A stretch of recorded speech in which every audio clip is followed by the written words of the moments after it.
ତାଙ୍କୁ ଅନୁରୋଧ କରୁଛି, ନାମରେ ମୁଁ ତାଙ୍କୁ ସ୍ୱାଗତ କରୁଛି। ସେ ସମ୍ମୁଖକୁ ଆସିବେ ଆଉ ଆଜିର ଆରାଧନାରେ ଆମମାନଙ୍କୁ ଆଗକୁ ଆସିବେ। ପ୍ରେଜ୍ ଦ ଲର୍ଡ, ପ୍ରେଜ୍ ଦ ଲର୍ଡ। ପ୍ରେଜ୍ ଦ ଲର୍ଡ, ପ୍ରେଜ୍ ଦ ଲର୍ଡ ମା। ବହୁତ ବହୁତ ଧନ୍ୟବାଦ ମୋତେ ସୁନ୍ଦର ସୁଯୋଗ ଦେବା ପାଇଁ ମା। ସେଥିପାଇଁ ମୁଁ ସଦା ପ୍ରଭୁକେ ବିଶେଷ ବିଶେଷ ଧନ୍ୟବାଦ ଦିଏ ମୋର ରିଏଲ ମିନିଷ୍ଟ୍ରିର ହୋଷ୍ଟ ଆଜ୍ଞାକୁ, ଯେ ମୋତେ ଏତେ ସୁନ୍ଦର ସୁଯୋଗ ଦେଲେ ସକାଳର ସମୟରେ, ଭୋରର ସମୟରେ ପ୍ରଭୁଙ୍କର ଆରାଧନା କରିବା ନିମନ୍ତେ ମୋତେ ଆଉ ମୋ ପରିବାରକୁ ସୁନ୍ଦର ସୁଯୋଗ ଦେଇଅଛନ୍ତି। ସେଥିପାଇଁ ମୁଁ ହୃଦୟରେ କୋଟି କୋଟି ମୁଁ ଧନ୍ୟବାଦ ଦିଏ। ଯେହେତୁ ସଦାପ୍ରଭୁ ମହାନ ପରମେଶ୍ୱର ଅଟନ୍ତି ମୋ ପ୍ରିୟମାନେ, ଆଜିର ଦିନ କାହାକୁ ଦେଖିବାକୁ ମିଳିଲା ନାହିଁ, ଲେକିନ ଏ ସୁନ୍ଦର ସୁଯୋଗ ଆମକୁ ମିଳିଅଛି। ଏଡ଼େ ବଡ଼ ପ୍ଲାଟଫର୍ମ ପରମେଶ୍ୱର ଯେତେବେଳେ ଆମକୁ ଦେଇଅଛନ୍ତି, ଏ ପ୍ଲାଟଫର୍ମରେ ମୋତେ ଆରାଧନା କରିବା ପାଇଁ ମିଳିଲା। ସେଥିପାଇଁ ମୁଁ ସଦାପ୍ରଭୁକୁ ବିଶେଷ ବିଶେଷ ଧନ୍ୟବାଦ ଦିଏ। ହାଲେଲୁୟା, ପ୍ରେଜ୍ ଦ ଲର୍ଡ, ହାଲେଲୁୟା। ଆବାଜ ଶୁଭୁଛି ତ? Glory Jesus. ଧନ୍ୟବାଦ, ମୁଁ ଧନ୍ୟବାଦ ଦିଏ ଆମ ସଦାପ୍ରଭୁ ମହାନ ପରମେଶ୍ୱରକୁ। ମୁଁ ଭାବୁଥିଲି ଆଜି ମୁଁ ଅନ୍ଧାରେ ଅନ୍ଧାରେ ଆରାଧନା କରିବି ବୋଲି, ଲେକିନ ପ୍ରଭୁଙ୍କ ଧନ୍ୟବାଦ ଓ ପରମେଶ୍ୱର ମୋତେ ଆଜି ଉକିଆରୁ ଆରାଧନା କରିବା ପାଇଁ ଦେଇଅଛନ୍ତି। ଯେହେତୁ କାଲି ବହୁତ ବର୍ଷା, ବହୁତ ତୁଫାନ ଆଉ ପାଣି ବହୁତ ପଡ଼ିଲ, ଲାଇନ୍ ପୁରା ଟୋଟାଲ କଟ୍ ହେଇଯାଇଥିଲା। ଲେକିନ ପ୍ରଭୁଙ୍କ ଧନ୍ୟବାଦ ହୋ, ପ୍ରଭୁ ଆମକୁ ସୁଯୋଗ ଦେଲେ କି ଆରାଧନା କରିବା ପାଇଁ, ଉଜାଲା ଦେଲେ, ଉକିଆ ଦେଲେ। ଧନ୍ୟବାଦ ସେଥିପାଇଁ ପ୍ରଭୁଙ୍କ ଗୌରବ ମହିମା। ଆସନ୍ତୁ ଆମେ ପ୍ରାର୍ଥନା କରିବା। धन्यवाद सदा सर्वदा जीवित महान परमेश्वर पिता, तुम आमको हर हमेशा प्रभु समारी में रखी अच्छो प्रभु, से धन्यवाद दौछ पिता। इस सकाल समय पिता मो गोटे पापी मनुष्य अटे, तुम मत आज दिन देखापी से धन्यवाद प्रभु। तुम चरण तले अल्प समय बसवा निमंते पिता तुम मत साहाय्य कल, मत मो परिवार को तुम साहाय्य कल, से धन्यवाद प्रभु। आज आराधना प्रभु जी तुम प्रिय दास पिता परमेश्वर पिता रियल मिनिस्ट्री जूम मीटिंग रे मते प्रभु जी पिता तुम आनी प्रभु उपस्थिति रे रखी अच्छा। और प्रभु से पवित्र लोक मान को भितरे प्रभु आराधना करबा पई मते मनोनीत कर मते रखी अच्छा, से धन्यवाद दउछि पिता। प्रभु मो पाखरे कोनोसी ज्ञान नहीं, मोर पाखरे कोनोसी बुद्धि नहीं, शक्ति नहीं, सामर्थ नहीं प्रभु पिता। मु चाहूछि पिता तुम मते व्यवहार कर प्रभु। मो होट जीवा को तुम खोली दियो, पवित्र शुद्ध कर, पवित्र आत्मा तुम द्वारा मते आज आराधना रे प्रभु तुम शामिल कर बोली प्रार्थना करूछि पिता। तुम हस्त रे दउछि पिता, आरंभ रे शेष पिते तुम उपस्थिति नहीं करिछि। गौरव महिमा प्रशंसा प्रभु तुमको दे प्रार्थना प्रभु यीशु के नाम में मांगुछि पिता। आमीन, आमीन, आमीन। हालेलुया। आसंतु आमे सदा प्रभु को आराधना करिबा। हालेलुया, धन्यवाद स्तुति हो खुदावन। Thank you Jesus, hallelujah. आवाज आसुची?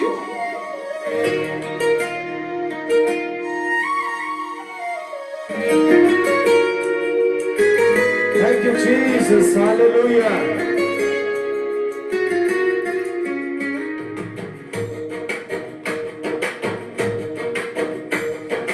आराधना करता हूँ मैं हर घड़ी, आत्मा और सत्य से आराधना करूं। आराधना करता हूँ मैं हर घड़ी, आत्मा और सत्य से आराधना करूं। मेरी प्राण के यीशु के लिए,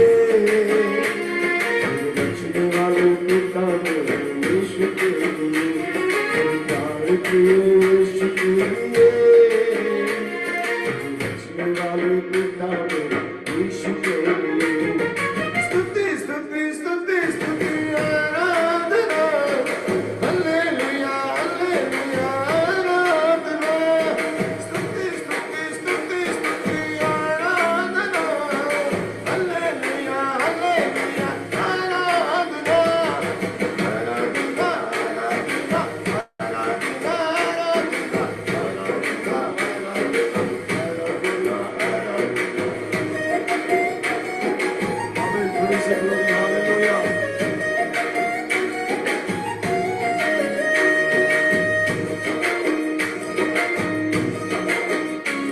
Thank you, Lord. Hallelujah.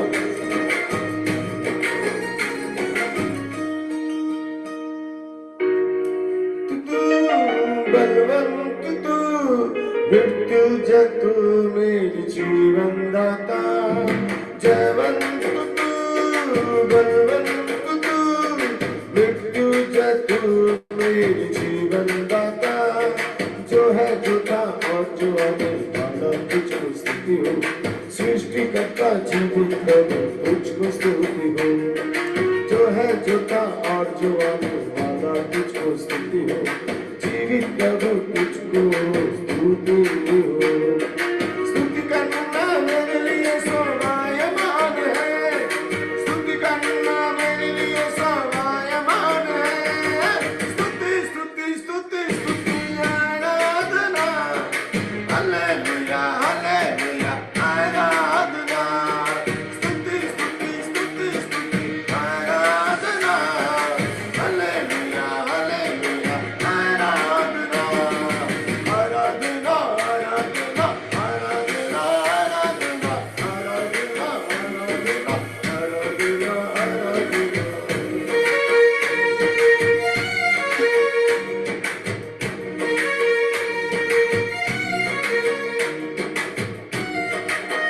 धन्यवाद यीशु जी, हालेलुया। प्रभु आपकी महिमा हो।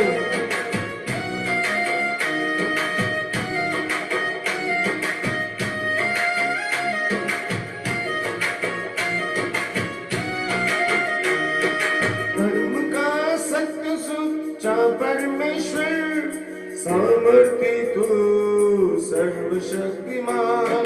धर्म का सूर्य सच्चा परमेश्वर, सामर्थी तू सर्वशक्तिमान। तेरे सिवा मेरा और कोई नहीं प्रभु।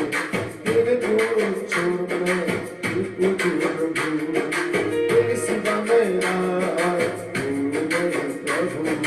तेरे सिवा मैं किसी को क्यों प्रभु। नित्य तेरे नाम की मैं स्तुति करूं। नित्य तेरे नाम की मैं स्तुति करूं। स्तुति स्तुति स्तुति स्तुति आराधना।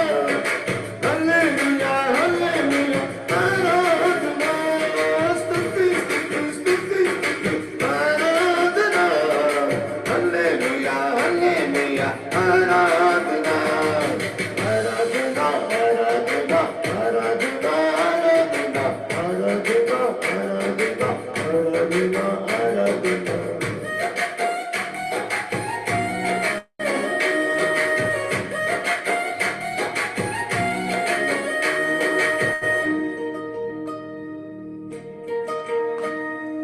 आराधना करता हूँ मैं हर घड़ी, आत्मा और सत्य से आराधना करूँ।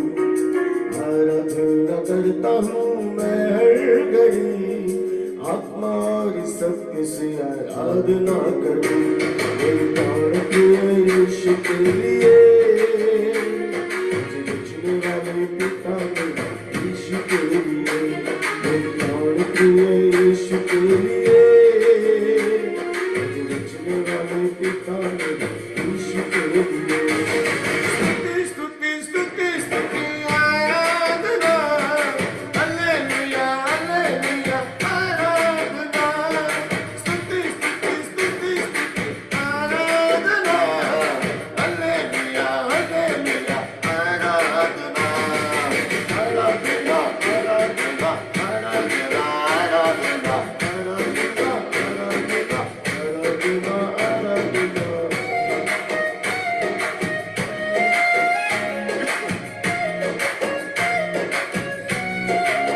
आमीन, praise the glory, hallelujah। प्रभु के नाम की स्तुति और महिमा हो। धन्यवाद प्रभु का, धन्यवाद हो यीशु जी का। Hallelujah, thank you Jesus. आइए गीतों के द्वारा हम प्रभु की महिमा को करें। Thank you Jesus, hallelujah. स्तुति और महिमा हो प्रभु जी का। Hallelujah hallelujah. उसके दया के बिना, उसके करुणा के बिना हम कुछ भी नहीं है मेरे प्रिय लोगों। Hallelujah, thank you Jesus. आइए हम सब मिलकर प्रभु की महिमा करें। Thank you Lord, hallelujah.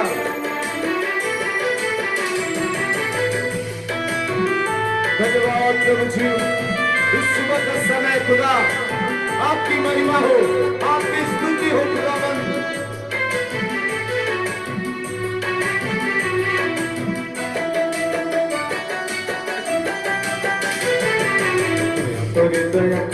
मोते प्रभु दयार वो पाइछि सब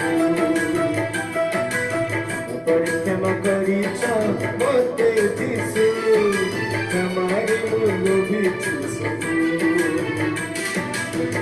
परिक्रमा करिछ मोते दिसु दयार वो पाइछि सब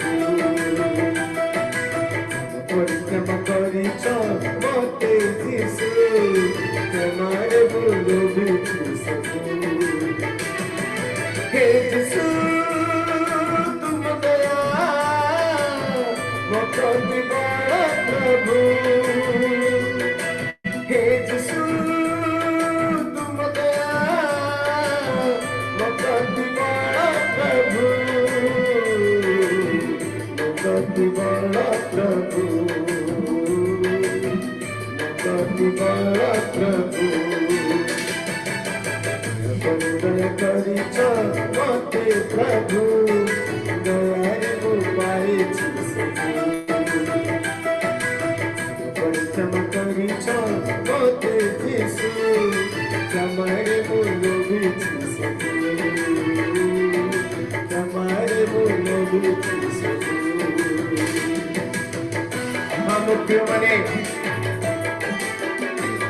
ताको दया ताको क्षमा हम जीवन अछि बोली आज आमे बची अछु ताको प्रेम द्वारा आमे परमेश्वर उपस्थिति रे छिड़ा अछु प्रिय माने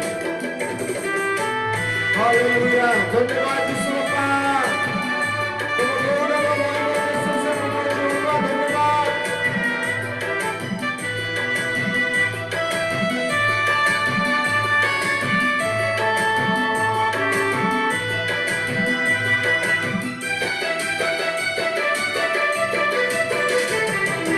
भक्ति मुहूर्ते तुम गया मोकति नुआ नुआ जेबे तुझी तुम करुणा करुण केबे उना हाँ प्रभु तुम दया मो पाखे सदा भक्ति मुहूर्ते तुम गया मोकति नुआ नुआ जेबे तुझी तुम करुणा करी न केबे उना नय केबे शेष तुमरी से करुणा केबे शेष तुमरी से करुणा सदा थाऊ सदा थाऊ दया करिछ मोते प्रभु दयार वो पाइछि सब परिक्रमा करिछ मोते दिसु हमारे लोभिछि सब परिक्रमा करिछ मोते प्रभु धन्यवाद प्रभु जी तुम गौरव महिमा प्रशंसा हो तुम्हारे मंगल दया प्रेम हम जीवन सदा सर्वदा रहेगा हालेलुया धन्यवाद सदा प्रभु मंगल परमेश्वर हालेलुया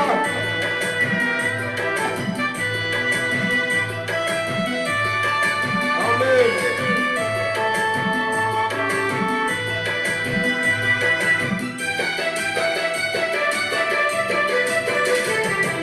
तुम्हारी मंगल दया मो संगे नीति रहू तुम अमृत आशीष मो प्रति सदा दऊ प्रभु तुम्हारा आशीर्वाद दऊ तुम्हारी मंगल दया मो संगे नीति तुम्हारी अमृत आशीष ज्योति सदा तऊ सर्वदा मोष्ट तुम्हारी स्तुति करूं सर्वदा मोष्ट तुम्हारी स्तुति करूं तुम्हारी स्तुति करूं राजा तुम्हारी स्तुति करूं बड़गल करिछ मोते प्रभु दयारे पाइछ परिक्रम करिछ मोते जीशु तमारे लोभिछ बड़गल करिछ मोते प्रभु दयारे पाइछ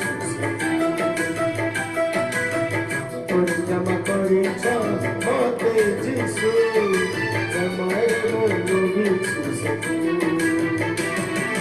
हे जीशु तुम दया मो प्रति बड़ा प्रभु हे प्रभु तुम दया मो प्रति बड़ा प्रभु प्रति बड़ा प्रभु प्रति सदा थाऊ परिदय करिछ मोते जीशु दयारे पाइछ परिक्रम करिछ मोते जीशु तमारे लोभिछ तमारे लोभिछ तमारे लोभिछ Thank you, Jesus. से महान परमेश्वर अटंती प्रिय माने से राजा मन को राजा प्रभु मान को प्रभु अटंती से क्षमा देवा परमेश्वर तांको दया देवा परमेश्वर अटंती आसंता गुटी गीत गाई हम सदा प्रभु को गौरव महिमा प्रशंसा करिबा हालेलुया धन्यवाद यीशु जी थैंक यू जीसस वो हमारी प्रार्थनाओं को सुनकर उत्तर देने वाला परमेश्वर है आज हम उनके चरणों के पास बैठे हैं मेरे प्रिय लोगों थैंक यू जीसस अपने आप को समर्पित करें कहे खुदा आज तो हमारी प्रार्थना को सुनकर उत्तर देने वाला परमेश्वर हालेलुया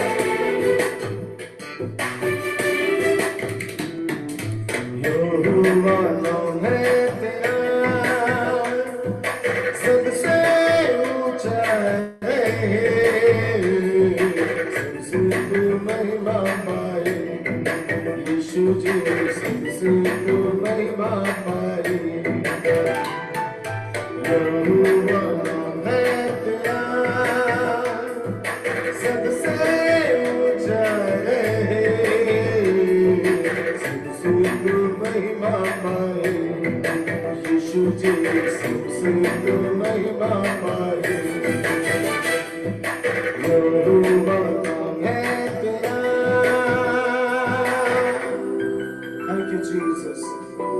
प्रभु आपने मूसा की प्रार्थनाओं को सुना और प्रभु स्वर्ग से मन्ना को बरसाया इस्राएली लोगों के लिए आज हमारी प्रार्थनाओं को सुनकर हमारे जीवन में आशीषों को बरसाइए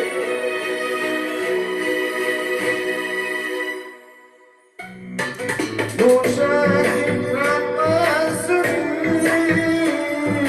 मन्ना बरसाया तूने मूसा की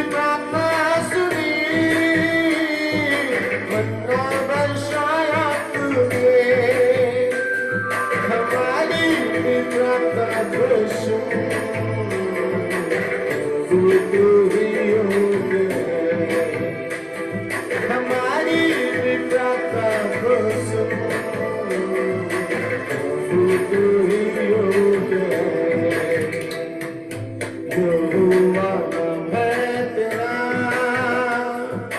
सबसे ऊंचा सबसे महिमा पाए यीशु जी सबसे महिमा पाए यहोवा है तेरा आपका खुदा धन्यवाद करते प्रभु, आपने एलिया की प्रार्थनाओं को सुना खुदा और अग्नि को बरसाया है। हमारी भी प्रार्थना सुबह का समय सुनिए प्रभु जी। एलिया की प्रार्थना सुनी, अग्नि बरसाया तूने। एलिया की प्रार्थना सुनी, अग्नि बरसाया तूने। हमारी भी प्रार्थना को सुन,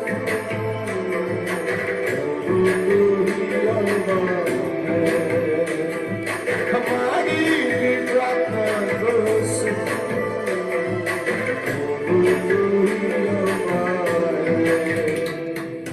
यहोवा है तेरा, सबसे ऊंचा है, सबसे महिमा पाए यीशु जी, सबसे महिमा पाए। यहोवा है तेरा,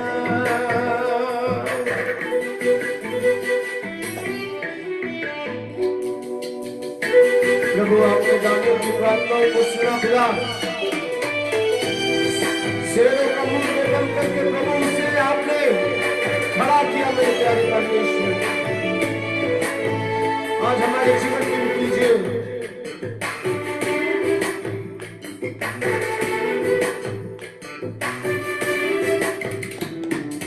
दानियों की प्रार्थना सुनी, शेरों का मुंह बंद किया यशमान। दानियों की प्रार्थना सुनी, शेरों का मुंह बंद किया। हमारी प्रार्थना को सुन,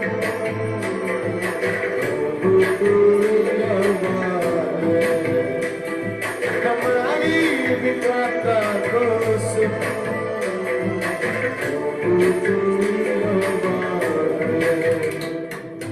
यहोवा नाम है तेरा, सबसे ऊंचा है, सबसे महिमा पाए यीशु जी, सबसे महिमा पाए। यहोवा नाम है तेरा, सबसे ऊंचा है, सबसे महिमा पाए यीशु जी, सबसे महिमा पाए। यहोवा नाम है तेरा। थैंक यू जीसस, धन्यवाद यावा। महान परमेश्वर पिता, आपके नाम की महिमा करते हैं खुदा इस सुंदर समय के लिए। प्यारे प्रभु, आपके चुने लोगों के बीच में, चुने हुए लोगों के बीच में प्रभु जी, आपने पिता परमेश्वर मुझ जैसे छोटे से पापी मनुष्य को खुदा, छोटे से मनुष्य को प्रभु आपने प्रभु आराधना करने के लिए प्रभु आपके पवित्र भक्त दास लोगों के मध्य में खड़ा किया। इसके लिए धन्यवाद करता हूँ मेरे प्रभु। विशेष करके प्रार्थना करता हूँ पिता, इस जूम मीटिंग के लिए, रियल मिनिस्ट्री के लिए मैं प्रार्थना करता हूँ खुदा। दिन प्रतिदिन यीशु के नाम से पिता प्रभु जी पिता आप उन्नति कीजिए। इसमें जितने लोग भी जुड़े हैं खुदा, जुड़ने वाले और जुड़ रहे हैं मेरे प्रभु, सब आशीषित होने पाए। इस सुबह के समय उनके लिए प्रार्थना करता हूँ मेरे प्यारे प्रभु, आप आशीषों से नवाजिए खुदावन। आपकी महिमा, आपकी स्तुति, आपकी प्रशंसा हो पिता, आरंभ से लेके शेष तक प्रभु, अंतिम तक पिता आप अपनी पवित्र आत्मा की उपस्थिति इस जूम मीटिंग में दीजिए खुदावन। प्रभु अनुग्रह कीजिए, दया कीजिए पिता। मुझ जैसे पापी को आपने इस जगह में खड़ा किया, मुझ जैसे प्रभु जी धूली समान मनुष्य को प्रभु आपने इस्तेमाल किया। इसके लिए धन्यवाद, महिमा, आदर, स्तुति, प्रशंसा मेरे प्यारे खुदा आपको देते हुए विनती यीशु नासरी के नाम से मांगता हूं, आमीन। Praise the Lord, hallelujah. Thank you माँ, मुझे सुंदर समय देने के लिए मैं धन्यवाद करता हूँ और होस्ट सर का भी धन्यवाद करता हूँ कि मुझे इस सुंदर अवसर दिए। आप लोगों के मध्य में प्रभु ने मुझे इस्तेमाल किया, मैं प्रभु का भी बहुत बहुत धन्यवाद करता हूँ। Thank you Lord. मेरे लिए प्रार्थना कीजिएगा। एक्चुअली मेरा पूरा टोटल गला बैठ चुका है और आवाज़ थोड़ा सा फर्क पड़ रहा है, थोड़ा इधर उधर हो रहा है। आप मेरे लिए प्रार्थना कीजिए कि मैं जल्द से जल्द ठीक हूँ और प्रभु के उद्देश्य के लिए फिर से मैं आराधना में आ सकूँ। Praise the Lord. Praise the Lord. बहुत बहुत धन्यवाद बाबू। सुंदर आराधना प्रभु गौरव पाई। आराधना निश्चय प्रभु चरण तले सुधाय प्रभु महानाम गौरव हो। आसतु आम मैंने प्रभु गौरव उद्देश्य बाबू उत्साह निमंते एक उच्च करताली प्रदान। विशेष विशेष धन्यवाद। सुंदर आराधना निमंते प्रभु आहरी अनेक स्थान रे व्यवहार करंतु, अनेक स्थान रे हजात्म मास्क निकट में पहुंचवा पाई सहायता करंतु। प्रभुकर अनुग्रह बर्तु एई यौवन कालरू शेष दिन पर्यंत प्रभु ठारे स्थिर रहिबा पाई प्रभु आशीर्वाद करंतु। धन्यवाद। आमने एते बेले प्रार्थना निकट को जाउथिबा, प्रार्थना पर आम माने वाक्य निकट को जाउथिबा आ आम गहन रे अछंती। आ राजेश प्रधान आज्ञा अछंती। आज्ञा प्रेज द लॉर्ड। मन praise the Lord. Praise the Lord. आपण प्रार्थना करंतु आ आराधना करथिबा सचिन जाल बाबू को निमंते प्रार्थना करंतु आ वाक्य घेनी आसुथिबा स्थान को निमंते प्रार्थना करंतु। आ माने जेते जण उपस्थित प्रत्येक को निमंते प्रार्थना करंतु। ए समस्त विषय निके आपण समस्त को प्रेज द लॉर्ड। आसन प्रार्थना करिबा। मंगलमय प्रभु, आम तुमर धन्यवाद करुछु। तुम केते दया केते अनुग्रह कलो। गत रात्र समस्त भार नहीं आज नूतन प्रातः काल प्रभु रे पशी तुम गौरव करबा पई देलो। प्रातः 4:30 प्रभु विभिन्न प्रार्थना करा जायछि। प्रभु जो भाई भौणी माने प्रार्थना करिसंदी सेमान को प्रचुर आशीर्वाद युक्त करो। आ प्रभु रियल मिनिस्ट्री थिबा होस्ट महाशयन को आ प्रभु प्रार्थना को तंको आशीर्वाद कलो। आ प्रार्थना करछु प्रभु। आ प्रभु जो नरता दीदी को मध्य तुम हत रखुछु पूजारी को मध्य आशीर्वाद युक्त करो। आराधना करुवा प्रिय भाई को प्रार्थना करुछु प्रभु। सुंदर सुमधुर गीत द्वारा प्रभु से मान को उत्साहित देइछन। तुम परिवार को आशीर्वाद युक्त करो। आ प्रभु आसुवा सुंदर वाक्य नहीं प्रभु तुम दासों प्रार्थना करुछु प्रभु। आ प्रभु से आम जो वाक्य रखिछन प्रभु तांको मुख दे तुम कथा को। आ प्रभु से वाक्य शुणु शुणु जेपरि आमे तुम निकट प्रभु अग्रसर होगा पारिबु वाक्य शुणे। आ प्रभु तुम गौरव बढ़ा पारिबु से अनुग्रह कर। जो मैंने आज ये प्रार्थना भीतर अच्छा प्रत्येक नाम को तुम नाम रखुअछु प्रभु। प्रत्येक जीवन रे प्रत्येक परिवार रे प्रभु तुम मंगल दे प्रत्येक ये समस्त प्रार्थना सुनिल। आज प्रार्थना पर दिन रे प्रभु जहाँ जहाँ मागुनी मागी अच्छी प्रभु ता उत्तर दे तुम्हें गौरव प्रशंसा तुम्हें समस्त प्रार्थना सुनी उत्तर दल बोली धन्यवाद दिया सुतवा प्रिय प्रभु यीशु में मागो अच्छी। आमेन।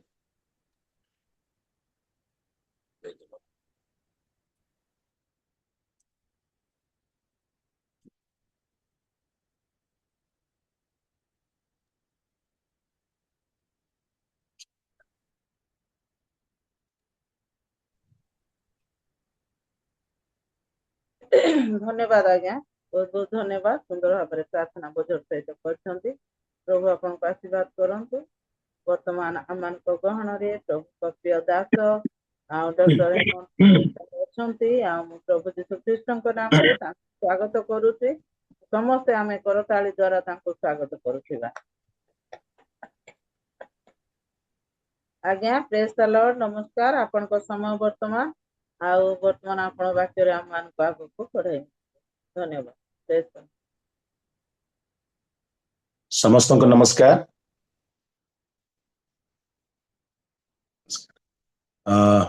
मोर स्वर शुणा जाउछि? अच्छा, मो प्रभु को विशेष धन्यवाद दिए सुंदर सुजोग निमंते। प्रभु आउ थरे अनुग्रह करी आपण मानक सामु को आसिया पाई सम्मुख को आसिया पाई पुणे प्रभु को वाक्य वितरण करिया पाई सुंदर अवकाश प्रभु प्रदान करि अछंती। एति पाई मो प्रभु को धन्यवाद देवा सहित रियल मिनिस्ट्री रो ए जूम रो होस्ट रेवरेंड पीटर कुमार କର ତାଙ୍କ କତିରେ ମଧ୍ୟ ମୁଁ କୃତଜ୍ଞତା ଜଣାଏ। ପୁଣି ଆଜିର ଏଇ ପ୍ରାତଃ ସେବାରେ ଜୁମ୍ ସେବାରେ ଭଉଣୀ ଲିଡ୍ କରୁଛନ୍ତି, ପୁଣି ଭାଇ ସଚିନ ସେ ୱାର୍ସିପ କଲେ, ପୁଣି ଯୋଉମାନେ ପ୍ରାର୍ଥନା କଲେ ଏବଂ ଯୋଉ ଭାଇ ଭଉଣୀ ମାନେ ପ୍ରଭୁଙ୍କ ଦାସ ଦାସୀ ମାନେ ଆଜିର ଏଇ ଜୁମ୍ ସେବାରେ ମୋ ସହିତ ଜଡିତ ହେଇଛନ୍ତି ସେମାନଙ୍କୁ ମଧ୍ୟ ମୁଁ କୃତଜ୍ଞତା ଜଣାଏ। ଆସନ୍ତୁ ଆମେ ପ୍ରଭୁଙ୍କ ବାକ୍ୟ ଆଲୋଚନା କରିବାକୁ ଯିବା। ମୋ ସହିତ ଆପଣ ମାନେ ଖୋଲିବେ ପ୍ରଥମ ପିତର 2 ପର୍ବ 9-10 ପଦ। ମୋର ସାହାଯ୍ୟ ନିମନ୍ତେ କେହି ଜଣେ ପଢିଦେବେ, କାହିଁକି ମୋ ପାଖରେ ଇଂରାଜୀ ବାଇବଲ ଅଛି, ଓଡ଼ିଆ ବାଇବଲ ମୁଁ ଆଣିପାରି ନାହିଁ, ବର୍ତ୍ତମାନ ମୁଁ ଗାଁରେ ନାହିଁ, ବାହାରେ ଅଛି। ଏଥିପାଇଁ ପଢିଦେବେ, ପଢିବାରେ ସାହାଯ୍ୟ ମଧ୍ୟ କରିବେ। ପ୍ରଥମ ପିତର 2 ପର୍ବ 9 ଏବଂ 10 ପଦ। କିନ୍ତୁ ଯେ ତୁମମାନଙ୍କୁ ଅନ୍ଧକାରରୁ ଆପଣ ଆଶ୍ଚର୍ଯ୍ୟର ଆଲୋକ ମଧ୍ୟକୁ ଆହ୍ୱାନ କରିଅଛନ୍ତି, ତୁମ୍ଭେମାନେ ଯେପରି ତାହାଙ୍କର ଗୁଣ କୀର୍ତ୍ତନ କର, ଏଥି ନିମନ୍ତେ ତୁମ୍ଭେମାନେ ଏକ ମନୋନୀତ ବଂଶ, ରାଜକୀୟ ଯାଜକ ବର୍ଗ, ପବିତ୍ର ଜାତି, ପୁଣି ଈଶ୍ୱରଙ୍କର ନିଜସ୍ୱ ପ୍ରଜା ହୋଇଅଛ। ପୂର୍ବରେ ତୁମେମାନେ ପ୍ରଜାବାଚ୍ୟ ନଥିଲ, କିନ୍ତୁ ଏବେ ଈଶ୍ୱରଙ୍କ ପ୍ରଜା ହୋଇଅଛ। ପୂର୍ବେ ତୁମେମାନେ ଦୟା ପାଇନଥିଲ, ମାତ୍ର ଏବେ ଦୟା ପ୍ରାପ୍ତ ହୋଇଅଛ। ଧନ୍ୟବାଦ। ଯୋଉ ଶାସ୍ତ୍ରାଂଶ ଆମେ ପାଠ କଲୁ ତାହା ଖ୍ରୀଷ୍ଟିଆନ ମାନଙ୍କର ପରିଚୟ ବିଷୟରେ, ଖ୍ରୀଷ୍ଟିଆନ ଆଇଡେଣ୍ଟି ବିଷୟରେ ପ୍ରକାଶ କରେ। ଯଦିଓ ଅନେକ ଏ ବିଷୟରେ ପ୍ରଚାର କରିଛନ୍ତି, ପୁଣି ଅନେକ ଥର ଆମେ ଏଇ ସମ୍ବନ୍ଧୀୟ ବାକ୍ୟ ଶୁଣିଅଛୁ, ତଥାପି ଆଜି ଆମେ କିଛି ଆଲୋଚନା କରିବା। ପ୍ରାୟ ସମାଜରେ ପ୍ରତ୍ୟେକ ଲୋକ ବଡ଼ ହଉ କିମ୍ବା ସାନ ହୁଅନ୍ତୁ, କୌଣସି ନା କୌଣସି ମାଧ୍ୟମରେ ସେମାନଙ୍କର ପରିଚୟ ସେମାନେ ସୃଷ୍ଟି କରିବା ପାଇଁ ଚେଷ୍ଟା କରନ୍ତି। ଲୋକମାନଙ୍କ ଦ୍ୱାରା, ସମାଜ ଦ୍ୱାରା ରେକଗ୍ନିସନ ପାଇବା ପାଇଁ ସେମାନେ ଇଚ୍ଛା କରନ୍ତି। ତାକୁ କୁହାଯାଏ ଆଇଡେଣ୍ଟିଟି କ୍ରାଇସିସ୍, ପରିଚୟର ସମସ୍ୟା, ଆଇଡେଣ୍ଟିଟି କ୍ରାଇସିସ୍। ସେ ବ୍ୟକ୍ତି ଯଦି ସଠିକ ଭାବରେ କିମ୍ବା ସମ୍ମାନଜନକ ଭାବରେ ଯଦି ତାଙ୍କୁ ପରିଚୟ ଦିଆ ନଯାଏ, ତାହେଲେ ସେ ଅପସେଟ୍ ହେଇଯାଏ, ରାଗିଯାଏ ଏବଂ ବେଳେ ବେଳେ ବିଭିନ୍ନ ପରିସ୍ଥିତିରେ ମଧ୍ୟ ସେ ସମସ୍ୟା ସୃଷ୍ଟି କରେ। ମତେ ସମ୍ମାନ ଦିଆଯାଇ ନାହିଁ, ମତେ ମର୍ଯ୍ୟାଦା ଦିଆଯାଇ ନାହିଁ, ଏଥି ନିମନ୍ତେ ସେ ବେଳେ ବେଳେ ସମସ୍ୟା ସୃଷ୍ଟି କରିବା ପାଇଁ ଚେଷ୍ଟା କରେ। ଆଉ କେତେକ ଲୋକ ଦୁର୍ବଳ ବା ଇନଫେରିୟର, ନଗଣ୍ୟ ବର୍ଗର ଥିଲେ ମଧ୍ୟ ସେମାନେ ଅଭିନୟ କରନ୍ତି ଯେ ସେମାନେ କିଛି ସ୍ପେଶିଆଲ ବୋଲି, କିଛି ସ୍ୱତନ୍ତ୍ର ବୋଲି। ଯଦିଓ ସେମାନଙ୍କର ଇନଫେରିୟର କ୍ୱାଲିଟି ଥାଇପାରେ, ଆଉ ନଗଣ୍ୟ ପରିଚୟ ଥାଇପାରେ, କିନ୍ତୁ ସେମାନେ ଅଭିନୟ କରନ୍ତି ଯେ ସେମାନେ କିଛି ଗୋଟିଏ ସ୍ପେଶାଲ ବୋଲି। ଆଉ କେତେକ ଲୋକମାନେ ଅଛନ୍ତି, ଯଦିଓ ସେମାନେ ଟିକେ ଉନ୍ନତ ଧରଣର, ଉଚ୍ଚ ଧରଣର ମର୍ଯ୍ୟାଦା ପ୍ରାପ୍ତ, ତଥାପି ସେମାନେ ନିଜକୁ ନମ୍ର କରନ୍ତି, ପରିଚୟ ଦିଅନ୍ତି ନାହିଁ। ଏଇ ଦ୍ୱିତୀୟ ବର୍ଗର ଲୋକମାନଙ୍କୁ ପାଇବା ଟିକେ ବିରଳ ଅଟେ, ଟିକେ ବିରଳ ଅଟେ। ଉଭୟ ପକ୍ଷରୁ ସମସ୍ୟା ରହିଅଛି ଯେ, କିନ୍ତୁ ଦ୍ୱିତୀୟ ବର୍ଗର ଯୋଉମାନେ କି ଟିକେ ଉନ୍ନତ, ସମ୍ଭ୍ରାନ୍ତ କିମ୍ବା ହାଇ କ୍ୱାଲିଟି ଲୋକମାନେ, ସେମାନେ ନିଜକୁ ନିଚ କିମ୍ବା ନିଜର ପରିଚୟ ପ୍ରତି ଦୃଷ୍ଟି ଦେବା ବିଷୟରେ ପ୍ରାୟ ଅଳ୍ପ, ଖୁବ କମ ଲୋକ ଦେଖାଯାନ୍ତି। କିନ୍ତୁ ବାଇବଲ ଆମକୁ ପ୍ରକାଶ କରେ ଆମେ ଆମର ସ୍ତର କଣ, ସେଇ ହିସାବରେ ନିଜକୁ ଆମେ ଜାଣିବା ଦରକାର ଯେ ମୋର ସ୍ତର, ମୋର ପରିଚୟ କଣ। ଯଦି ଆମେ ରୋମିଓ 12 ପର୍ବର 3 ପଦ ଯଦି ଦେଖିବା, ରୋମିଓ 12 ପର୍ବର 3 ପଦ।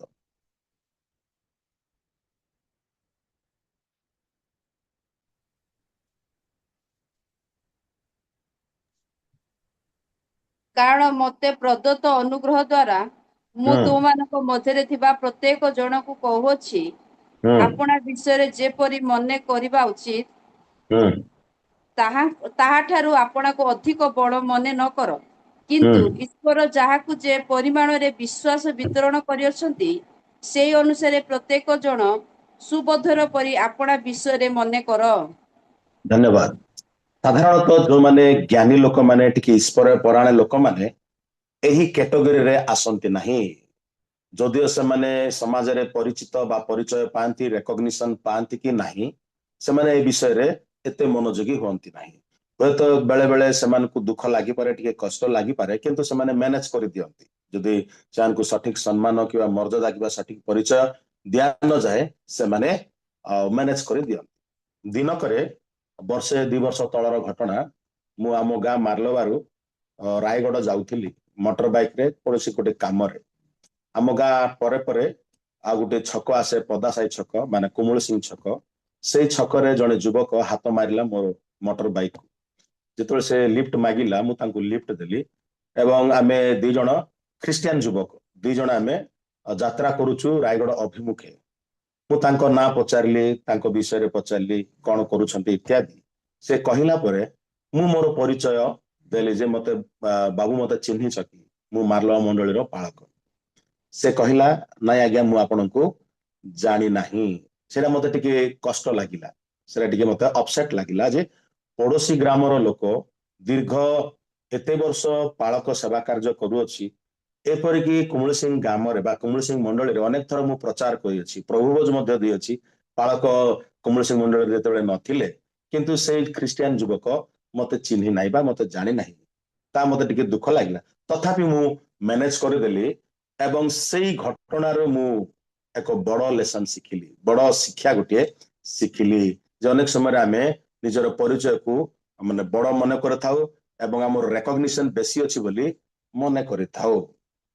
ନିଶ୍ଚୟ ପ୍ରତ୍ୟେକ ବ୍ୟକ୍ତି ବିଶେଷର ସୋସିଆଲ ଆଇଡେଣ୍ଟିଟି ବା ସାମାଜିକ ପରିଚୟ ରହିଅଛି, ପାରିବାରିକ ପରିଚୟ ରହିଅଛି। ଧରି ନିଅନ୍ତୁ ମୋ ନାଁ ହଉଛି ହେମନ୍ତ କୁମାର ସିଂ, ମୁଁ ଜଣେ ଶିକ୍ଷକଙ୍କର ପୁତ୍ର। ମୋର ନିଜ ମାତୃମଣ୍ଡଳୀ ମାର୍ଲବାରେ ମୁଁ ପାଳକ କାର୍ଯ୍ୟ କରୁଅଛି। ମୋର ସ୍ତ୍ରୀ ଙ୍କ ନାଁ ସୁଶୋଭୀ, ମୋର 2ଟା ପୁଅ ଇତ୍ୟାଦି। 2ଟା ପୁଅ, ପୁଅ ଗୋଟିଏ ଝିଅ ଗୋଟେ, 2ଟା ଛୁଆ ମୋର। ଏଇ ସମସ୍ତ ମୁଁ ଏ କଥା କାହିଁକି କହିଲି, ଆମର ବ୍ୟକ୍ତିଗତ ପରିଚୟ, ପାରିବାରିକ ପୃଷ୍ଠଭୂମି ଏବଂ ସାମାଜିକ ଅବସ୍ଥା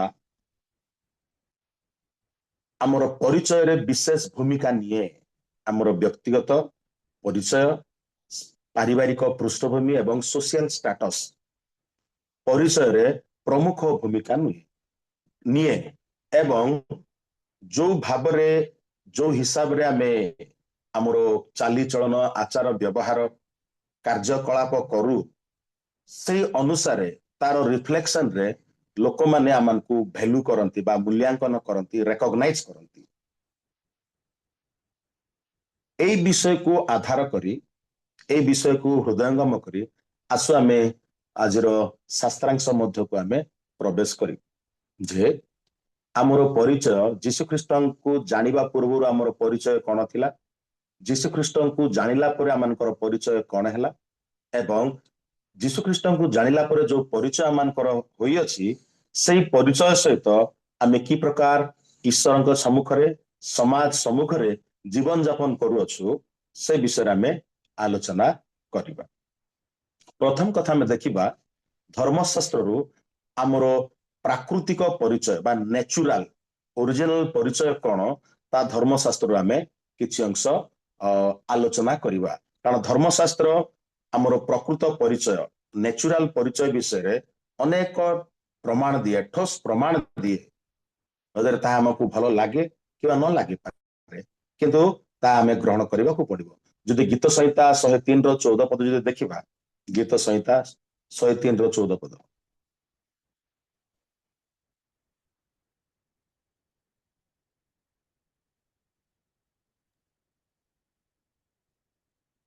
ଭଉଣୀ ପଢି ଦିଅନ୍ତୁ। କାରଣ ହଁ, ସେ ଆମ୍ଭମାନଙ୍କ ଗଠନ ଜାଣନ୍ତି। ଆମମାନଙ୍କର ଗଠନ ଜାଣନ୍ତୁ। ହଁ, ଆମ୍ଭେମାନେ ଯେ ଧୂଳି ମାତ୍ର ଏହା ସେ ସ୍ମରଣ କରନ୍ତି। ଆମ୍ଭେମାନେ ଯେ ଧୂଳି ମାତ୍ର ଏହା ସେ ସ୍ମରଣ କରନ୍ତି। ପ୍ରଥମ କଥା ଆମେ ଦେଖୁଛୁ ଯେ ଆମେ ହ୍ୟୁମାନ ବିଙ୍ଗ, ଧୂଳି ମାତ୍ର, ଧୂଳି ମାତ୍ର। ପ୍ରିୟମାନେ, ଧୂଳିର ମୂଲ୍ୟ କେତେ? ସେ ବାଇବଲ କୁହେ ନାହିଁ ଯେ ଆମେ ମାଟି କିମ୍ବା ବାଲି, ମାଟି ହେଇଥିଲେ ହୁଏତ କିଛି ଭ୍ୟାଲୁ ରହିଥାନ୍ତା କିମ୍ବା ବାଲି ହେଇଥିଲେ ତାର ମୂଲ୍ୟ କିଛି ରହିଥାନ୍ତା। ଆଜିକାଲି ଦେଖୁଛୁ ମାନେ ଗୋଟେ ଟ୍ରାକ୍ଟର ଲୋଡ ବାଲି ବୋଧେ 5,000 ଟଙ୍କା ବୋଧେ।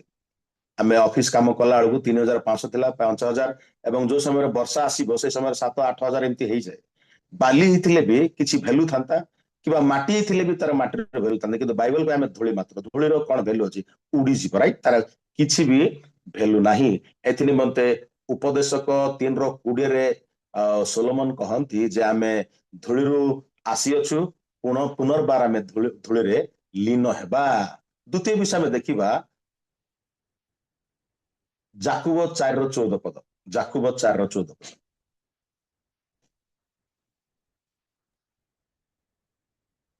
କିନ୍ତୁ କାଲି କଣ ଘଟିବ କିନ୍ତୁ ତାହା ତ କାଲି ତୁମ ହଁ କୁହନ୍ତୁ ପଢନ୍ତୁ।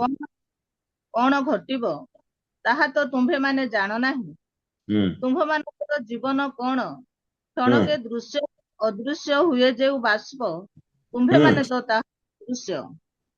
ଭେପର ବା ବାଷ୍ପ ସଦୃଶ ଆମମାନଙ୍କର ଜୀବନ ବାଷ୍ପ ସଦୃଶ, ଭେପର ସଦୃଶ। କେତେ ସମୟ ସେଇ ବାଷ୍ପ ରହେ? ଅଳ୍ପ ସମୟ, ଟିକେ ଦେଖାଯାଏ ତାପରେ ଉଭେଇ ଯାଏ। ଆମମାନଙ୍କର ଜୀବନ ମଧ୍ୟ ବାଷ୍ପ ସଦୃଶ ଅଟେ, ଯାହା ଆଇବ 7:7 ପଦରେ ଯେ ଆମର ପ୍ରଶ୍ୱାସ ବାୟୁ ପରି ଯେ ଅତି ସହଜରେ ଏହା ଚାଲିଯାଏ ଆଇବ କହନ୍ତି। ତୃତୀୟରେ ଆମେ ଦେଖୁଅଛୁ ଜିସାୟ 40 ପର୍ବ 6-8 ପଦ ପଢି ଦିଅନ୍ତୁ। ଜିସାୟ 40 ପର୍ବ 6-8।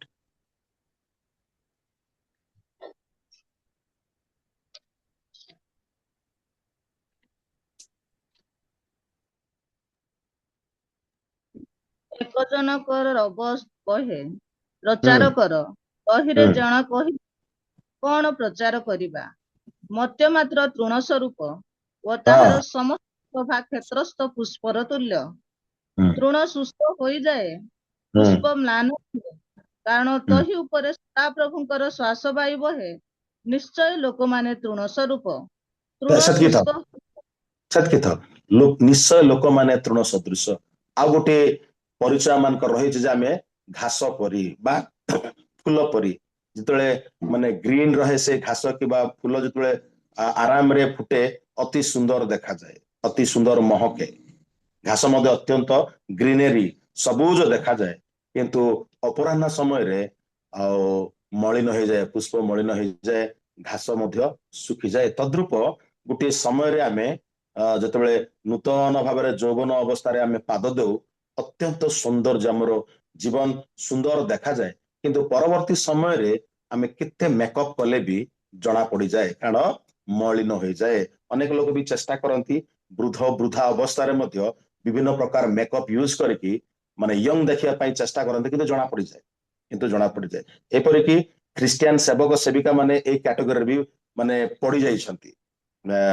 ତାଙ୍କର ନେଚୁରାଲ ଯୋଉ ସ୍ୱାସ୍ଥ୍ୟ କିମ୍ବା ଶରୀର ସୌନ୍ଦର୍ଯ୍ୟତା ପ୍ରଭୁ ଯାହା ଦେଇଛନ୍ତି ସେଥିରେ ସେମାନେ ସନ୍ତୁଷ୍ଟ ନୁହନ୍ତି, ଆଉ ଟିକେ ଅଧିକ ହେବା ପାଇଁ ସେମାନେ ଚେଷ୍ଟା କରନ୍ତି, କିନ୍ତୁ ଧରା ପଡିଯାନ୍ତି।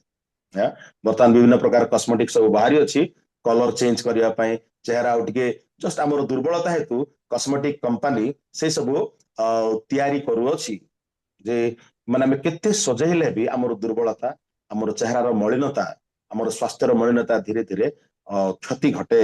ଏଥିପାଇଁ ବାଇବଲ ପ୍ରକାଶ କରେ ଯେ ନିଶ୍ଚୟ ମର୍ତ୍ତ୍ୟର ମନୁଷ୍ୟ ତୃଣ ସଦୃଶ, ଫୁଲ ସଦୃଶ୍ୟ। ତାହିଁ ପ୍ରଥମ ପିତର 1:24 ପଦରେ ମର୍ତ୍ତ୍ୟର ମନୁଷ୍ୟ ତୃଣ ସଦୃଶ ବୋଲି କୁହାଯାଏ। ଚତୁର୍ଥରେ ଯଦି ଦେଖିବା ଜିରିମିୟ 18 ପର୍ବ 4-6 ପଦରେ ପଢିବା ନାହିଁ, ଟିକେ ବିଳମ୍ବ ହବ, ଯେ ମୃତ୍ତିକା ପାତ୍ର, ଯେ ମନୁଷ୍ୟ ମୃତ୍ତିକା ପାତ୍ର ଅଟେ। ଯେ ପ୍ରଭୁ କହୁଛନ୍ତି ଆମେ କୁମ୍ଭକାର ସଦୃଶ, ତୁମ୍ଭେ ଆମ ହସ୍ତରେ ମୃତ୍ତିକା ପାତ୍ର ପରି। ମୃତ୍ତିକା ପାତ୍ର ମାନେ କୌଣସି ନା କୌଣସି ସମୟରେ ଏହା ଭାଙ୍ଗିଯିବ। ମୃତ୍ତିକା ପାତ୍ରର ଗ୍ୟାରେଣ୍ଟି ନାହିଁ, ଭାଙ୍ଗିଯିବ, ଫାଟିଯିବ। ରୋଷେଇ କଲା ବେଳେ କିମ୍ବା ରଖିଲା ବେଳେ ଟିକେ ଯଦି ଜୋରରେ ଆପଣ ରଖିଦେବେ ଫାଟିଯିବ, ୟାର କିଛି ଗ୍ୟାରେଣ୍ଟି ନାହିଁ। ପ୍ରିୟମାନେ, ଆମେ ଯେତେବେଳେ ଦୋକାନକୁ ଯାଉ ବଡ ବଡ ଜିନିଷ କିଣୁ, ଆପଣଙ୍କର ଟିଭି କୁହନ୍ତୁ କିମ୍ବା ଲ୍ୟାପଟପ୍ କୁହନ୍ତୁ, ମୋବାଇଲ କୁହନ୍ତୁ, ଗ୍ୟାଜେଟ୍ସ, ବିଭିନ୍ନ ପ୍ରକାର ଗ୍ୟାଜେଟ୍ସ କିମ୍ବା ଅନ୍ୟାନ୍ୟ ସାମଗ୍ରୀ, କାର କିମ୍ବା ବାଇକ୍ କିମ୍ବା ଯୋଉ କୌଣସି ଜିନିଷ ମାନେ ଆପଣ କିଣନ୍ତି, ସେଇ ସମୟରେ ଆପଣ ୱାରେଣ୍ଟି ଗ୍ୟାରେଣ୍ଟି ମାଗନ୍ତି ଏବଂ କମ୍ପାନୀ ମଧ୍ୟ ଦିଏ ଯେ ୟାର ୱାରେଣ୍ଟି, ଏ ଫ୍ୟାନ ର ୱାରେଣ୍ଟି 5 ବର୍ଷ, ଏ ଟିଭିର ୱାରେଣ୍ଟି, ଏ ଫ୍ରିଜ ର, ଏଇ ୱାସିଂ ମେସିନ ର ୱାରେଣ୍ଟି 5 ବର୍ଷ କିମ୍ବା 3 ବର୍ଷ କିମ୍ବା 10 ବର୍ଷ ଇତ୍ୟାଦି। ଏବଂ ଯୋଉ ଜିନିଷର ୱାରେଣ୍ଟି ଅଛି ବା ଗ୍ୟାରେଣ୍ଟି ଅଛି ସେଇ ଜିନିଷ ହିଁ ଆମେ କିଣିଥାଉ, ସେଇ ସବୁ ଆପ୍ଲାଏନ୍ସେସ୍ ଆମେ କିଣିଥାଉ। ଆପଣଙ୍କର ଏବଂ ମୋର ଜୀବନର ଗ୍ୟାରେଣ୍ଟି କଣ ଅଛି, ୱାରେଣ୍ଟି କଣ ଅଛି? କଣ ଅଛି? କେତେ ବର୍ଷର ୱାରେଣ୍ଟି ଅଛି ଆଜ୍ଞା? ମାନେ କିଛି ବି ନାହିଁ, କିଛି ବି ନାହିଁ। ମୃତ୍ତିକା ପାତ୍ର ସଦୃଶ, କୋଉ ସମୟରେ ଫାଟିଯିବ, କୋଉ ସମୟରେ ଦେହରେ ରୋଗ ଲାଗିଯିବ, କୋଉ ସମୟରେ ଆମେ ମରିଯିବା, ମୃତ୍ୟୁବରଣ କରିବା, ତାର ୱାରେଣ୍ଟି ଗ୍ୟାରେଣ୍ଟି କିଛି ବି ନାହିଁ, କିଛି ବି ନାହିଁ। ଆମେ ଗ୍ୟାରେଣ୍ଟି ଲେସ୍ ଲୋକ, ୱାରେଣ୍ଟି ଲେସ୍ ଲୋକ। ଆମେ ଦୋକାନକୁ ଯାଉ, ମାର୍କେଟକୁ ଯାଉ, ଗ୍ୟାରେଣ୍ଟି ଜିନିଷ, ୱାରେଣ୍ଟି ଜିନିଷ ମାଗିଥାଉ, ରାଇଟ୍? ଏଥିପାଇଁ ବାଇବଲ ଆମକୁ ପ୍ରକାଶ କରେ ଯେ ମର୍ତ୍ତ୍ୟର ମନୁଷ୍ୟ ମୃତ୍ତିକା ପାତ୍ର ପରି, ମନୁଷ୍ୟ ମୃତ୍ତିକା, ପ୍ରଭୁ ବି କହୁଛନ୍ତି ତୁମେ ଆମ ହସ୍ତରେ ମୃତ୍ତିକା ପାତ୍ର ପରି, ତାର ଗ୍ୟାରେଣ୍ଟି କିଛି ନାହିଁ, କେତେବେଳେ ଢୋଇ ଫାଟିଯିବ, ହଁ, ତାର ମୂଲ୍ୟ କିଛି ନାହିଁ, ଫିଙ୍ଗି ଦେବେ।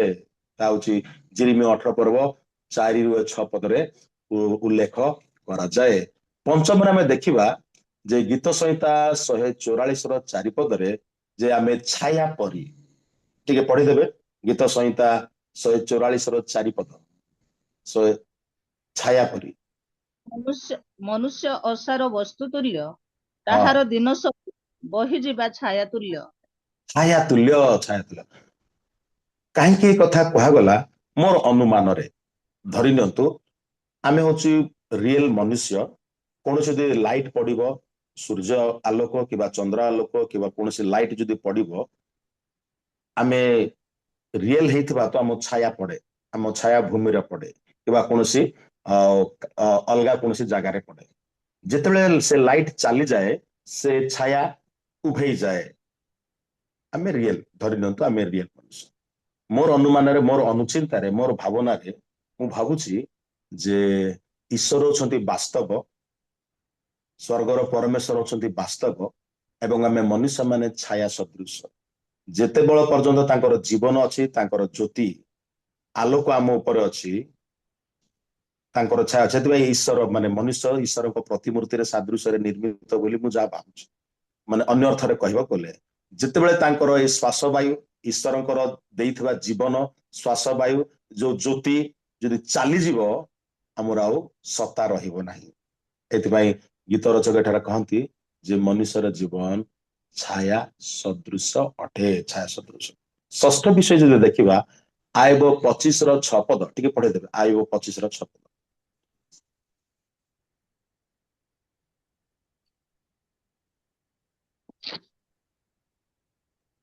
25:6 ନାଇଁ ଆଜ୍ଞା। କୀଟ ମାତ୍ର ମନୁଷ୍ୟ କଣ ଓ କୃମି କୀଟ ମାତ୍ର ମନୁଷ୍ୟ କଣ? ହଁ, ମାତ୍ର ମନୁଷ୍ୟ କୃମି ସନ୍ତାନ ମାତ୍ର, କଣ? ହଁ, ଥ୍ୟାଙ୍କ ୟୁ। ଏଠାରେ ଆଉ ଗୋଟିଏ ପରିଚୟ ମନୁଷ୍ୟର ଅଛି ଯେ କୀଟ ଏବଂ କୃମି, କୀଟ ଏବଂ କୃମି, ମେଗଟ୍ ଆଣ୍ଡ ଓର୍ମ ବୋଲି କୁହାଯାଇଅଛି। ଏହି କୃମି ଏବଂ କୀଟ ପଚି ଯାଇଥିବା ଜିନିଷରୁ ବାହାରେ ପୋକ, ଯାହାକୁ ଆମେ ପୋକ, ମାନେ ଏଟେ ଶୁଦ୍ଧ ଭାଷାରେ ତ କୀଟ କୃମି ଲଗାଇଛି, ପୋକ ବୋଲି ଆମେ କହୁଛୁ। ପଚି ଯାଇଥିବା, ଦୁର୍ଗନ୍ଧ ହଉଥିବା ଅଳିଆ ଆବର୍ଜନାରୁ ଏଇ କୀଟ, ପୋକ, କୃମି ଏଇ ସମସ୍ତ ବିଷ ବାହାରେ ବାହାରେ। ଏବଂ ଦୀର୍ଘ ବର୍ଷ ଯଦି ବଡ ଘାଇ ଯାଇଥିବ, ସେପ୍ଟିକ ହେଇଯାଇଥିବ, ସେଠୁ ପୋକ ବାହାରେ। ଦୁର୍ଗନ୍ଧ, ପଚି ଯାଇଥିବା ମାନେ ସେପ୍ଟିକ ହେଇଥିବା ଘାରୁ, ମାଡରୁ ପୋକ ବାହାରେ। କିମ୍ବା ଆଳିଆ ଆବର୍ଜନା, ନର୍ଦ୍ଦମା ମାନେ ନାଳ ନର୍ଦ୍ଦମାରୁ ପୋକ ବାହାରେ। ମୁଁ କଣ ପାଇଁ, କାହିଁକି ଏଇ କଥା ଆୟୋବ ପୁସ୍ତକରେ ଉଲ୍ଲେଖ କରାଯାଇଅଛି? ପ୍ରିୟମାନେ, ଆମେ ଯେତେବେଳେ ମାତୃ ଗର୍ଭରୁ ଜନ୍ମ ନେଲୁ, କିଏ ପୁରା ପରିଷ୍କାର ପରିଚ୍ଛନ୍ନ ହେଇକି ଜନ୍ମ ହେଇଛି କହିପାରିବେ? ଆଳିଆ ଆବର୍ଜନାରୁ ଆମେ ଜନ୍ମ ହେଇଛୁ, ସତ କି ନାହିଁ? ଭଉଣୀମାନେ, ଭାଇମାନେ, ଆମେ ଯେତେବେଳେ ମା ଗର୍ଭରୁ ଭୂମିଷ୍ଠ ହେଲୁ, କି ଏକଦମ ସଫା ସୁତରା ପରିଷ୍କାର ପରିଚ୍ଛନ୍ନ ହେଇକିରି ଆମେ ଜନ୍ମ ହେଇଛୁ, ଦେହରେ କିଛି ଅସନା ନ ଲାଗିକିରି, ଏକ୍ଜାକ୍ଟଲି କୀଟ ସଦୃଶ, ପୋକ ସଦୃଶ, ଅଳିଆ ଆବର୍ଜନାରୁ ଆମେ ମାନେ ନିର୍ଗତ ହେଇଅଛୁ, ବାହାରି ଅଛୁ। ଏଥିପାଇଁ ମାନେ ଆୟୋବ ପୁସ୍ତକର 25:6 ମନୁଷ୍ୟ କୀଟ ସଦୃଶ, କୃମି ସଦୃଶ ଉଲ୍ଲେଖ କରାଯାଏ। ତାର ବିବ୍ଲିକାଲ ଆଇଡେଣ୍ଟିଟି ହେଉଛି ଏହା। ସପ୍ତମରେ ଆମେ ଦେଖିବା ହୋସେୟ 13:3 ପଦରେ ଯେ ଧୂମ ସଦୃଶ, ଧୂଆଁ ପରି, ପ୍ରାତଃ କାଳର କୁହୁଡି ପରି, ଧୂଆଁ ପରି ଯେ ପବନରେ ଉଡିଯାଏ, ପବନରେ ଉଡିଯାଏ। Smoke is dark and flies away. ଆମ ଜୀବନ ମଧ୍ୟ ଅନ୍ଧକାର ଏବଂ କେତେବେଳେ ଚାଲିଯିବ ତାର ଆଉ ପତା ରହିବ ନାହିଁ, ତାର ଗ୍ୟାରେଣ୍ଟି ରହିବ ନାହିଁ। ଯେ ଗୀତ ସଂହିତା 37:20 ଯେ ଧୂମ ପରି ତାହା ଉଭେଇ ଯାଏ, ତାହା ଚାଲିଯାଏ। ଏହା ହଉଛି ଆମର ନ୍ୟାଚୁରାଲ ଆଇଡେଣ୍ଟିଟି, ଆମର ପରିଚୟ। ବାଇବଲରେ ମନୁଷ୍ୟର ପରିଚୟ କଣ ତାହା ଉଲ୍ଲେଖ କରାଯାଏ। ଆଉ ଗୋଟିଏ ଅଙ୍ଗରେ, ଆଉ ଗୋଟିଏ କ୍ଷେତ୍ର ଯଦି ଦେଖିବା, ଆମର ପତିତ ପରିଚୟ ବିଫୋର ଗଡ, ଈଶ୍ୱରଙ୍କ ସମ୍ମୁଖରେ ଆୱାର ଫାଟାଲ ଆଇଡେଣ୍ଟିଟି ବିଫୋର ଗଡ, ଈଶ୍ୱରଙ୍କ ସମ୍ମୁଖରେ ଆମର ପତିତ ପରିଚୟ କଣ ସେ ବିଷୟରେ ଆମେ ଅଳ୍ପ କିଛି ଆଲୋଚନା କରିବା। ରୋମିଓ 3:23 ଲେଖାଯାଇଛି, ପଢିବା ନାହିଁ, ଯେ ଆମେ ଈଶ୍ୱରଙ୍କ ପ୍ରତିମୂର୍ତ୍ତିର ଯଦିଓ ନିର୍ମିତ କିନ୍ତୁ ଆମେ ପତିତ ଅଟୁ, ଆମେ ପତିତ ଅଟୁ, ପତନ ହେଇଯାଇଛୁ।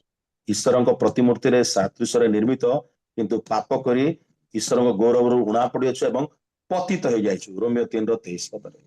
ଏଫିସିଓ 2:1 ଆମେ ଦେଖୁ, ଏଫିସିଓ 2:1 ଯେ ଆମେ ଡେଡ, ମୃତ, ଅନ୍ଧକାରଗ୍ରସ୍ତ, ଆମେ ମୃତ, ପାପରେ ଅପରାଧରେ ମୃତ ଏବଂ ଅନ୍ଧକାରଗ୍ରସ୍ତ ଅଟୁ। ଏଫିସିଓ 2:1 ତା ଉଲ୍ଲେଖ କରାଯାଏ। ତିତସ 3:3 ଲେଖା ହେଇଛି ଯେ ଆମେ ପାପ ଦ୍ୱାରା କବଳିତ, ପାପ ଦ୍ୱାରା ବନ୍ଧା ଯାଇଅଛୁ। ଅପରାଧ, ଦୁଷ୍ଟତା, ପାପ, ପେଶନ, ଲଷ୍ଟ, ଅଭିଳାଷ ଦ୍ୱାରା ଆମେ ବନ୍ଧା ଯାଇଅଛୁ। ତା ହଉଛି ଆମଙ୍କର ପତିତ ପରିଚୟ।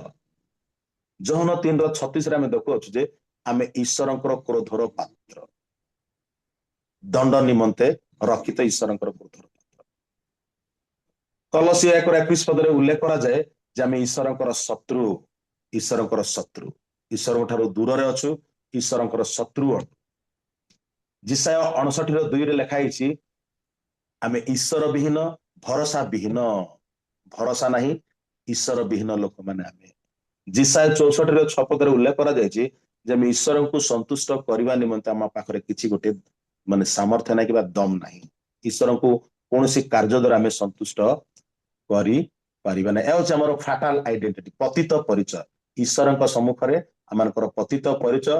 ଯଦି ଆମେ ଈଶ୍ୱରଙ୍କ ପ୍ରତିମୂର୍ତ୍ତିରେ ନିର୍ମିତ କିନ୍ତୁ ପତିତ, ପାପ ଏବଂ ଅପରାଧରେ, ଅନ୍ଧକାରରେ ଆମେ ମୃତ ଅଟୁ, ପାପ ଦ୍ୱାରା ଆମେ ଆଚ୍ଛାଦିତ, ବନ୍ଧା ଯାଇଛୁ, ଏନସେଫ୍, ପାପର ଦାସ, ପାପର ଦାସ, ଈଶ୍ୱରଙ୍କ କ୍ରୋଧର ପାତ୍ର, ଈଶ୍ୱରଙ୍କ ଶତ୍ରୁ, ଭରସାହୀନ ଲୋକ, ଈଶ୍ୱର ବିହୀନ ଲୋକ ଏବଂ ଈଶ୍ୱରଙ୍କୁ ସନ୍ତୁଷ୍ଟ କରିବାର ଆମ ପାଖରେ କିଛି ଏପରି କିଛି ମାନେ ସାମର୍ଥ୍ୟ ବି ନାହିଁ। କୌଣସି କାର୍ଯ୍ୟ ଦ୍ୱାରା ଆମେ ଈଶ୍ୱରଙ୍କୁ ସନ୍ତୁଷ୍ଟ କରିପାରିବା ନାହିଁ। ଏହି ସମସ୍ତ ବିଷୟ ଆମେ ପ୍ରକୃତରେ କଣ ତାହା ସେଇ ପରିଚୟ ପ୍ରଦାନ କରାଯାଏ। ଯେତେବେଳେ ଆମେ ଏଇ ସମସ୍ତ ବିଷୟକୁ ଆମେ ସଠିକ ଭାବରେ ଜାଣିପାରିବା, ଏଇ ସତ୍ୟତାକୁ ସଠିକ ଭାବରେ ବୁଝିପାରିବା, ନିଶ୍ଚୟ ଆମେ ନିଜକୁ ଗର୍ବ କରିପାରିବା ନାହିଁ, ଆପଣଙ୍କୁ ଗର୍ବ କରିପାରିବା ନାହିଁ ଯେ ଆମର ପରିଚୟ କଣ। ଏବଂ ବେଳେ ବେଳେ ଆମେ ଯେତେବେଳେ କଷ୍ଟକର ପରିସ୍ଥିତି ଦେଇ ଯାଉ, ଡିଫିକଲ୍ଟ ସିଚୁଏସନ ଦେଇ ଯାଉ, ଅନେକ ସମୟରେ ଆମେ ମନେ କରିଥାଉ ଯେ ମୁଁ ଏଇ ପୃଥିବୀରେ କାହିଁକି ଜନ୍ମ ହେଲି, କାହିଁକି ମୋ ବାପା ମା ମତେ ଜନ୍ମ ଦେଲେ। ସତ କି ନାହିଁ? ଯେତେବେଳେ ଆମେ କେତେକ ଡିଫିକଲ୍ଟ ପରିସ୍ଥିତି ଦେଇ ଯାଉ, କଷ୍ଟକର ପରିସ୍ଥିତି ଦେଇ ଯାଉ, ବେଳେ ବେଳେ ଭାବୁ ମୁଁ ଏଇ ଜଗତରେ କାହିଁକି ଜନ୍ମ ହେଲି, ମୋ ବାପା ମା ମତେ କାହିଁକି ମାନେ ଜନ୍ମ ଦେଲେ। ମୁଁ କେତେଦିନ ତଳେ ମତେ ସେଇଟା ମନ ଖରାପରେ ଗୋଟେ ମାନେ ସିଚୁଏସନ ଆସିଲା, ମୁଁ କାହିଁକି ଏଇ ପୃଥିବୀରେ ଜନ୍ମ ହେଲି, ଜନ୍ମ ହେଇନଥିଲେ ଭଲ ହେଇଥାନ୍ତା, ବୋଧେ ମୁଁ ଗୋଟେ ଦୁର୍ଭାଗା ଲୋକ ବୋଲି ମୁଁ କିଛି ଦିନ ତଳେ ମୁଁ ମନେ କରୁଥିଲି। ମୋ ମା ବାପା ମତେ ଗର୍ଭସ୍ରାବ କରିଦେଇଥିଲେ ଭଲ ହେଇଥାନ୍ତା, ଇତ୍ୟାଦି କଥା। ଏପରିକି ଆୟୁବ ଯେତେବେଳେ ସେ ଡିଫିକଲ୍ଟ ସିଚୁଏସନ, ଖରାପ ମାନେ ପରିସ୍ଥିତି ଦ୍ୱାରା, କଠିନ ପରିସ୍ଥିତି ଦ୍ୱାରା ସେ ଯେତେବେଳେ ଗତି କରୁଥିଲେ, ଆୟୁବ 3:2 ଆମେ ଦେଖୁଛୁ ଯେ ସେ ନିଜର ଜନ୍ମଦିନକୁ ଅଭିଶାପ ଦେଲେ। ଯୋଉ କୋଳ ମତେ ଧାରଣ କଲା ସେଟା ଅଭିଶପ୍ତ ହଉ, ଯୋଉ ଦିନରେ ମୁଁ ଜନ୍ମ ନେଲି ସେଇ ଦିନ ଅଭିଶପ୍ତ ହଉ, ମାନେ ଇତ୍ୟାଦି କଥା ଆୟୁବ 3:2 ଏବଂ 2-7 ଆମେ ଦେଖିବାକୁ ପାରୁଅଛୁ। ମାନେ ଏହା ଆମ ଜୀବନରେ ବାସ୍ତବରେ ସତ କଥା, ସତ କଥା ଯେ ଆମର ପରିଚୟ ହଉଛି ଏହା। କିନ୍ତୁ ବାଇବଲ ଯେ ଏଇ ସମସ୍ୟା ବିଷୟରେ ହିଁ ପ୍ରକାଶ କରେ ତାହା ହିଁ ନୁହଁ, ତାର ଫଣ୍ଡାମେଣ୍ଟାଲ ସଲ୍ୟୁସନ ମଧ୍ୟ ସେ ପ୍ରଦାନ କରେ। ବାଇବଲ ଏଇ ଗୋଟିଏ ପକ୍ଷର ଏଇ ସତ୍ୟତା ପ୍ରକାଶ କରେ, କେବଳ କରେ ତାହା ହିଁ ନୁହେଁ, ତାର ଫଣ୍ଡାମେଣ୍ଟାଲ ସଲ୍ୟୁସନ, ମୌଳିକ ସମାଧାନ କଣ ତାହା ମଧ୍ୟ ସେ ପ୍ରକାଶ କରେ। ବାଇବଲ ବିନାଶର ବାର୍ତ୍ତା, ବିନାଶର ବାକ୍ୟ, ଦଣ୍ଡର ବାକ୍ୟ ପ୍ରକାଶ କରେ, ପୁଣି ସାନ୍ତ୍ୱନାର ବାକ୍ୟ ମଧ୍ୟ ପ୍ରକାଶ କରେ। ଈଶ୍ୱରଙ୍କର ଦଣ୍ଡ ବିଷୟରେ ଘୋଷଣା କରେ, ଈଶ୍ୱରଙ୍କର ବିଚାର ବିଷୟରେ ଘୋଷଣା କରେ, ଈଶ୍ୱରଙ୍କ ଅନୁଗ୍ରହ ବିଷୟରେ ମଧ୍ୟ ଘୋଷଣା କରେ, ଈଶ୍ୱରଙ୍କର ଦୟା ଅନୁଗ୍ରହ କରୁଣା ବିଷୟରେ ମଧ୍ୟ ଧର୍ମଶାସ୍ତ୍ର ଘୋଷଣା କରେ। ଏଥି ନିମନ୍ତେ ଆମେ ଏତିକିରେ ଅଟକି ଯିବା ଠିକ ହବ ନାହିଁ। ବାଇବଲ ଆଉ କେତେକ ବିଷୟ ମଧ୍ୟ ପ୍ରକାଶ କରେ ଯେ ବର୍ତ୍ତମାନ ଏଇ ସମୟ ପର୍ଯ୍ୟନ୍ତ ଯୋଉ ସମସ୍ତ ବିଷୟ ମୁଁ ପ୍ରଚାର କଲି ବା ଶିକ୍ଷା ଦେଲି, we should not end there. ସେଥିରେ ଆମେ ଆଉ ମାନେ ଅଟକି ଯିବା ନାହିଁ, we should not stop there. ଆଗକୁ କିଛି ବିଷୟ ଅଛି, କେତେକ ସତ୍ୟତା ବିଷୟ ଅଛି। ଏ ପ୍ରକାର ବିନାଶ, ପତିତ, ଧୂଳି ମାତ୍ର, ମୃତ୍ତିକା ସଦୃଶ,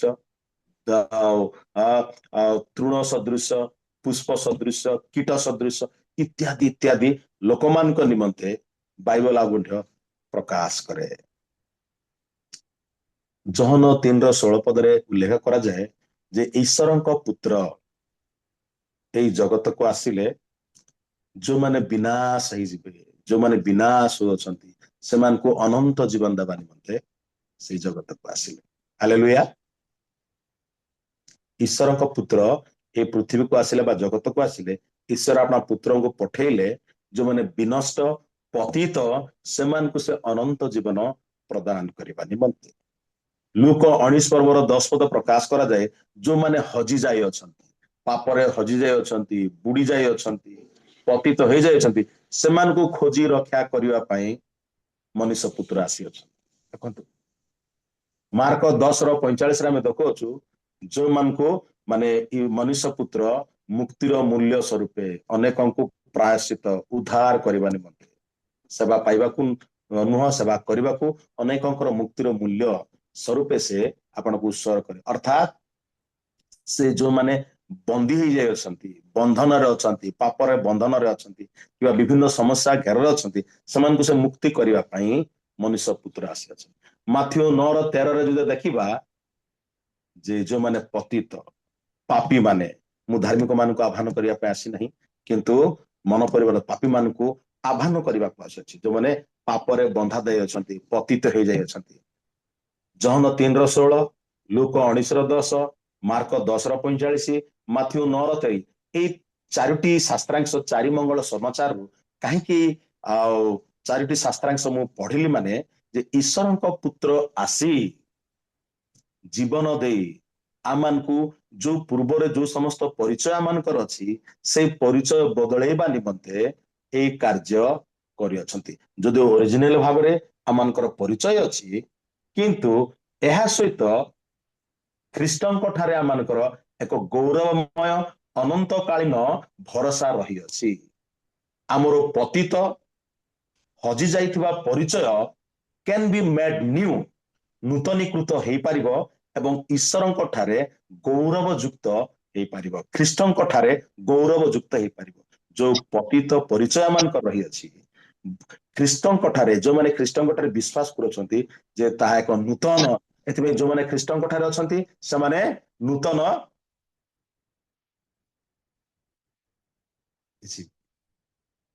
ପ୍ଲିଜ ହେଲ୍ପ ମି। ଏଣୁ ଯଦି କେହି ଖ୍ରୀଷ୍ଟଙ୍କ ଠାରେ ଅଛି ସେ ନୂତନ ସୃଷ୍ଟି ହେଇଛନ୍ତି। ହାଲେଲୁୟା, ସେ ନୂତନ ସୃଷ୍ଟି ଅଛି। ମାନେ ଖ୍ରୀଷ୍ଟଙ୍କ ଠାରେ ଆମମାନଙ୍କର ପରିଚୟ ବଦଳି ଯାଇଅଛି। ଗ୍ଲୋରିୟସ୍ ଆଣ୍ଡ ଏଭରଲାଷ୍ଟିଂ, ଗୌରବଯୁକ୍ତ ଏବଂ ଅନନ୍ତକାଳୀନ ଆମମାନଙ୍କର ପରିଚୟ ବଦଳି ଅଛି, ନ୍ୟୁ ହେଇଯାଇଅଛି। ଈଶ୍ୱରଙ୍କ ସମ୍ମୁଖରେ ଆମମାନଙ୍କର ପରିଚୟ ନୂତନ ହେଇଯାଇଛି, ନୂତନ ହେଇଯାଇଛି। ଏଥିପାଇଁ ଗୌରବରୁ ଅଧିକ ଗୌରବଯୁକ୍ତ 1 କରନ୍ତି 3:18 ଯେ ଆମମାନଙ୍କର ଜୀବନ ଗୌରବରୁ ଅଧିକ ଗୌରବ, ଗୌରବରୁ ଅଧିକ ଗୌରବ, କାରଣ ଖ୍ରୀଷ୍ଟଙ୍କ ଠାରେ ଯୋଉମାନେ ଅଛନ୍ତି ସେ ତାଙ୍କର ପରିଚୟ ବଦଳି ଯାଇଅଛି। ଏଥି ନିମନ୍ତେ coming back to the text, ବର୍ତ୍ତମାନ ଆମେ ଯୋଉ ଶାସ୍ତ୍ରାଂଶ ପାଠ କଲୁ ସେଇ ଭିତରକୁ ଆସିବା। ଅତେ ପଢିଦେବେ ଟିକେ ଓଡିଆରେ ଆଉ ଥରେ, ମୁଁ ମାନେ RSV ଧରିଛି ମୁଁ, ରିଭାଇଜ ଷ୍ଟାଣ୍ଡାର୍ଡ ଭର୍ସନ, ସେଥିପାଇଁ ଯେ ପ୍ରଥମ ପିତର 1:2-9, 2 ପର୍ବ, ପ୍ରଥମ ପିତର 2:9-10 ଟିକେ ପଢିଦେବେ ଭଉଣୀ। କିନ୍ତୁ ସେ ତୁମମାନଙ୍କୁ ଅନ୍ଧକାରରୁ ଆପଣ ଆଶ୍ଚର୍ଯ୍ୟ ଆଲୋକ ମଧ୍ୟକୁ ଆହ୍ୱାନ କରିଅଛନ୍ତି, ତୁମ୍ଭେମାନେ ଯେପରି ତାହାଙ୍କର ଗୁଣ କୀର୍ତ୍ତନ କର, ଏଥି ନିମନ୍ତେ ତୁମ୍ଭେମାନେ ଏକ ମନୋନୀତ ବଂଶ, ରାଜକୀୟ ଯାଜକ ବର୍ଗ ପବିତ୍ର ଜାତି ପୁଣି ଈଶ୍ୱରଙ୍କ ନିଜସ୍ୱ ପ୍ରଜା ହୋଇଅଛ। ପୂର୍ବେ ହାଲେଲୁୟା। ତୁମେ ମାନେ ହଁ। ପ୍ରଜାବାଚ୍ୟ ନଥିଲ, ହୁଁ କିନ୍ତୁ ଏବେ ଈଶ୍ୱରଙ୍କ ପ୍ରଜା ହୋଇଅଛ। ହୁଁ ପୂର୍ବେ ତୁମେ ମାନେ ଦୟା ପାଇନଥିଲ, ହୁଁ ମାତ୍ର ଏବେ ଦୟା ପ୍ରାପ୍ତ ହୋଇଅଛ। ଧନ୍ୟବାଦ। ଓଡିଆ ଏବଂ ଇଂଲିଶ ର ତର୍ଜମାରେ ଟିକେ ଏପଟ ସେପଟ ହେଇଯାଇଛି, ଜଷ୍ଟ କମ୍ପୋଜିସନ କରିବା ପାଇଁ ଓଡିଆ ଟିକେ ମୁଁ ଟିକେ ତାର ଓଡିଆରେ କହିବି ଯେ ତୁମେ ମନୋନୀତ ଜାତି, ରାଜକୀୟ ଯାଜକ ବର୍ଗ, ପବିତ୍ର ଗୋଷ୍ଠୀ, ଈଶ୍ୱରଙ୍କର ନିଜସ୍ୱ ପ୍ରଜା। ତୁମେ ଆଗରୁ ଲୋକ ଭାବରେ ଗଣା ଯାଇନଥିଲ, କିନ୍ତୁ ଏବେ ଈଶ୍ୱରଙ୍କର ଲୋକ ହେଇଅଛ। ଦେଖନ୍ତୁ, ତୁମେ ୟୁ ଆର नो ପିପୁଲ, ମାନେ ତୁମେ ଲୋକ ହିସାବରେ ତୁମେ ଗଣା ନଥିଲ। ସେଇଟା ଇଂଲିଶରେ ମାନେ before you are know people, know people ମାନେ ମଣିଷ ଭାବରେ ତୁମର ଗଣା ନଥିଲା, କିନ୍ତୁ ଏବେ ଈଶ୍ୱରଙ୍କ ଲୋକ ହେଇଅଛ। ତୁମେ ପୂର୍ବରେ ଅନୁଗ୍ରହ ଦୟା କରୁଣା ପାଇନଥିଲ, ଏବେ ସେଇ ଈଶ୍ୱରଙ୍କର ଅନୁଗ୍ରହ କରୁଣା ପାଇଅଛ। ଯେପରି ତୁମକୁ ଅନ୍ଧକାରରୁ ଗୌରବମୟ ଆଲୋକକୁ, ମହା ଗୌରବମୟ ଆଲୋକକୁ ଆହ୍ୱାନ କରିଅଛନ୍ତି ଯୋଉ ଈଶ୍ୱର, ତାଙ୍କର ଏଇ ମହା କାର୍ଯ୍ୟକୁ, ମହା ଆଶ୍ଚର୍ଯ୍ୟ କାର୍ଯ୍ୟକୁ ଯେପରି ଡିକ୍ଲେୟାର କରିପାର, to declare wonderful deeds that God called us from darkness to marvelous light। ସେଟା କହୁଛି ମାନେ ତମେ ବର୍ତ୍ତମାନ ମନୋନୀତ ଗୋଷ୍ଠୀ, ପବିତ୍ର ରାଜକୀୟ ଯାଜକ ବର୍ଗ, ରାଜକୀୟ ଯାଜକ ବର୍ଗ, ପବିତ୍ର ଜାତି, ଈଶ୍ୱରଙ୍କର ନିଜସ୍ୱ ପ୍ରଜା। ଆଗରୁ ତୁମେ ଲୋକ ଭାବରେ ଗଣା ନଥିଲ, ଏବେ ଈଶ୍ୱରଙ୍କ ଲୋକ ହେଇଅଛ। ପୂର୍ବରୁ ତୁମ ଦୟା ତୁମେ ପାଇନଥିଲ, ଏବେ ଦୟା ପାଇଅଛି। କାହିଁକି? ତୁମକୁ ଅନ୍ଧକାରରୁ ମହା ଆଲୋକକୁ, ଗୌରବମୟ ମାର୍ଭଲସ୍ ଲାଇଟ୍ ବୋଲି କୁହାଯାଏ, ଗୌରବମୟ ଆଲୋକକୁ ପ୍ରଭୁ ଡାକି ଅଛନ୍ତି। ତୁମେ ଯେପରି ତାଙ୍କର ଗୁଣ କୀର୍ତ୍ତନ କର, ଯେ ପ୍ରଭୁ ମତେ ଏ ପ୍ରକାର କରିଅଛ। ସତରେ କହିବାକୁ ଗଲେ ମୁଁ ଭାବୁଛି, ମୋର ଅଣ୍ଡରଷ୍ଟାଣ୍ଡିଂ ରେ ଆମ ଦେଶର ବ୍ରାହ୍ମଣ ମାନେ ଏଇ ପଦକୁ ଚୋରି ନେଇଯାଇଛନ୍ତି, ମୋର ଅଣ୍ଡରଷ୍ଟାଣ୍ଡିଂ ରେ। ସେଥିପାଇଁ ସେମାନେ ବ୍ରାହ୍ମଣ ମାନେ କଣ, ବ୍ରାହ୍ମଣର ବ୍ରହ୍ମାର ଲୋକ ବା ଈଶ୍ୱରଙ୍କ ଲୋକ, ବ୍ରହ୍ମାର ଲୋକ ହଉଛି ବ୍ରାହ୍ମଣ। ସେମାନେ ଏଇ ପଦକୁ ଚୋରି ନେଇଯାଇଛନ୍ତି ବୋଲି ମୁଁ ଭାବୁଛି। ସେଥିପାଇଁ ସେମାନେ ସବୁବେଳେ ଆମେ ବଡ ଜାତି, ବଡ ଲୋକ, ଏଇଟା ହଉଛି ଖ୍ରୀଷ୍ଟିଆନ ମାନଙ୍କର ପଦ। ଏଇଟା ଏବେ ପର୍ଯ୍ୟନ୍ତ ଆମେ ଦଳିତ, ନିଷ୍ପେଷିତ, ମାନେ ସେ ଟର୍ମ ଯେତେବେଳେ ୟୁଜ କରାଯାଏ ମତେ ଟିକେ ଭଲ ଲାଗେନି। ଭାଇ ଆମେ ପବିତ୍ର ଜାତି, ରାଜକୀୟ ଯାଜକ ବର୍ଗ, ମନୋନୀତ ଜାତି, ରାଜକୀୟ ଯାଜକ ପର୍ବ, ପବିତ୍ର ଗୋଷ୍ଠୀ, ଈଶ୍ୱରଙ୍କର ଲୋକ, ଅନୁଗ୍ରହ ପାଇବା ଲୋକ। ଯେ ବ୍ରାହ୍ମଣ ମାନେ କୋଉଠୁ ଜନ୍ମ ହେଇଛନ୍ତି କଣ, ସେମାନେ ଆମେ ଈଶ୍ୱରଙ୍କ ଲୋକ, ବ୍ରହ୍ମାର ଲୋକ, ବ୍ରାହ୍ମଣ। ଆମେ ପ୍ରକୃତରେ ଖ୍ରୀଷ୍ଟଙ୍କୁ ପାଇଥିବା ଲୋକମାନଙ୍କର ପରିଚୟ ହଉଛି ଏହା ଅଟେ, ଏହା ଅଟେ। ସେମାନେ ଚୋରିକି ନେଇଯାଇଛନ୍ତି ଏଇ ଶାସ୍ତ୍ରାଂଶ, ସେମାନେ ଚୋରିକି ନେଇଯାଇଛନ୍ତି। ମୁଁ ଯାହା ଭାବୁଛି ଆମେ ପୂର୍ବରେ ଯୋଉ ସମସ୍ତ ବିଷୟ ଆଲୋଚନା କଲୁ, ମନୁଷ୍ୟର ପ୍ରକୃତ ପରିଚୟ, ପତିତ ପରିଚୟ, ତାହା ସତ କି ନାହିଁ? ସତ କି ନାହିଁ? ପୂର୍ବରେ ଆମେ ଯୋଉ ପରିଚୟ ବିଷୟରେ ଆଲୋଚନା କଲୁ, ମନୁଷ୍ୟର ପ୍ରକୃତ ପରିଚୟ ଯେ ଧୂଳି ପରି, ମୃତ୍ତିକା ପାତ୍ର ସଦୃଶ, ବାଷ୍ପ ସଦୃଶ, ଧୂଆଁ ସଦୃଶ, ତୃଣ ସଦୃଶ, କୀଟ ସଦୃଶ ଇତ୍ୟାଦି। ସତ କି ନାହିଁ ସେ ବିଷୟରେ? ସତ ନା ନାହିଁ?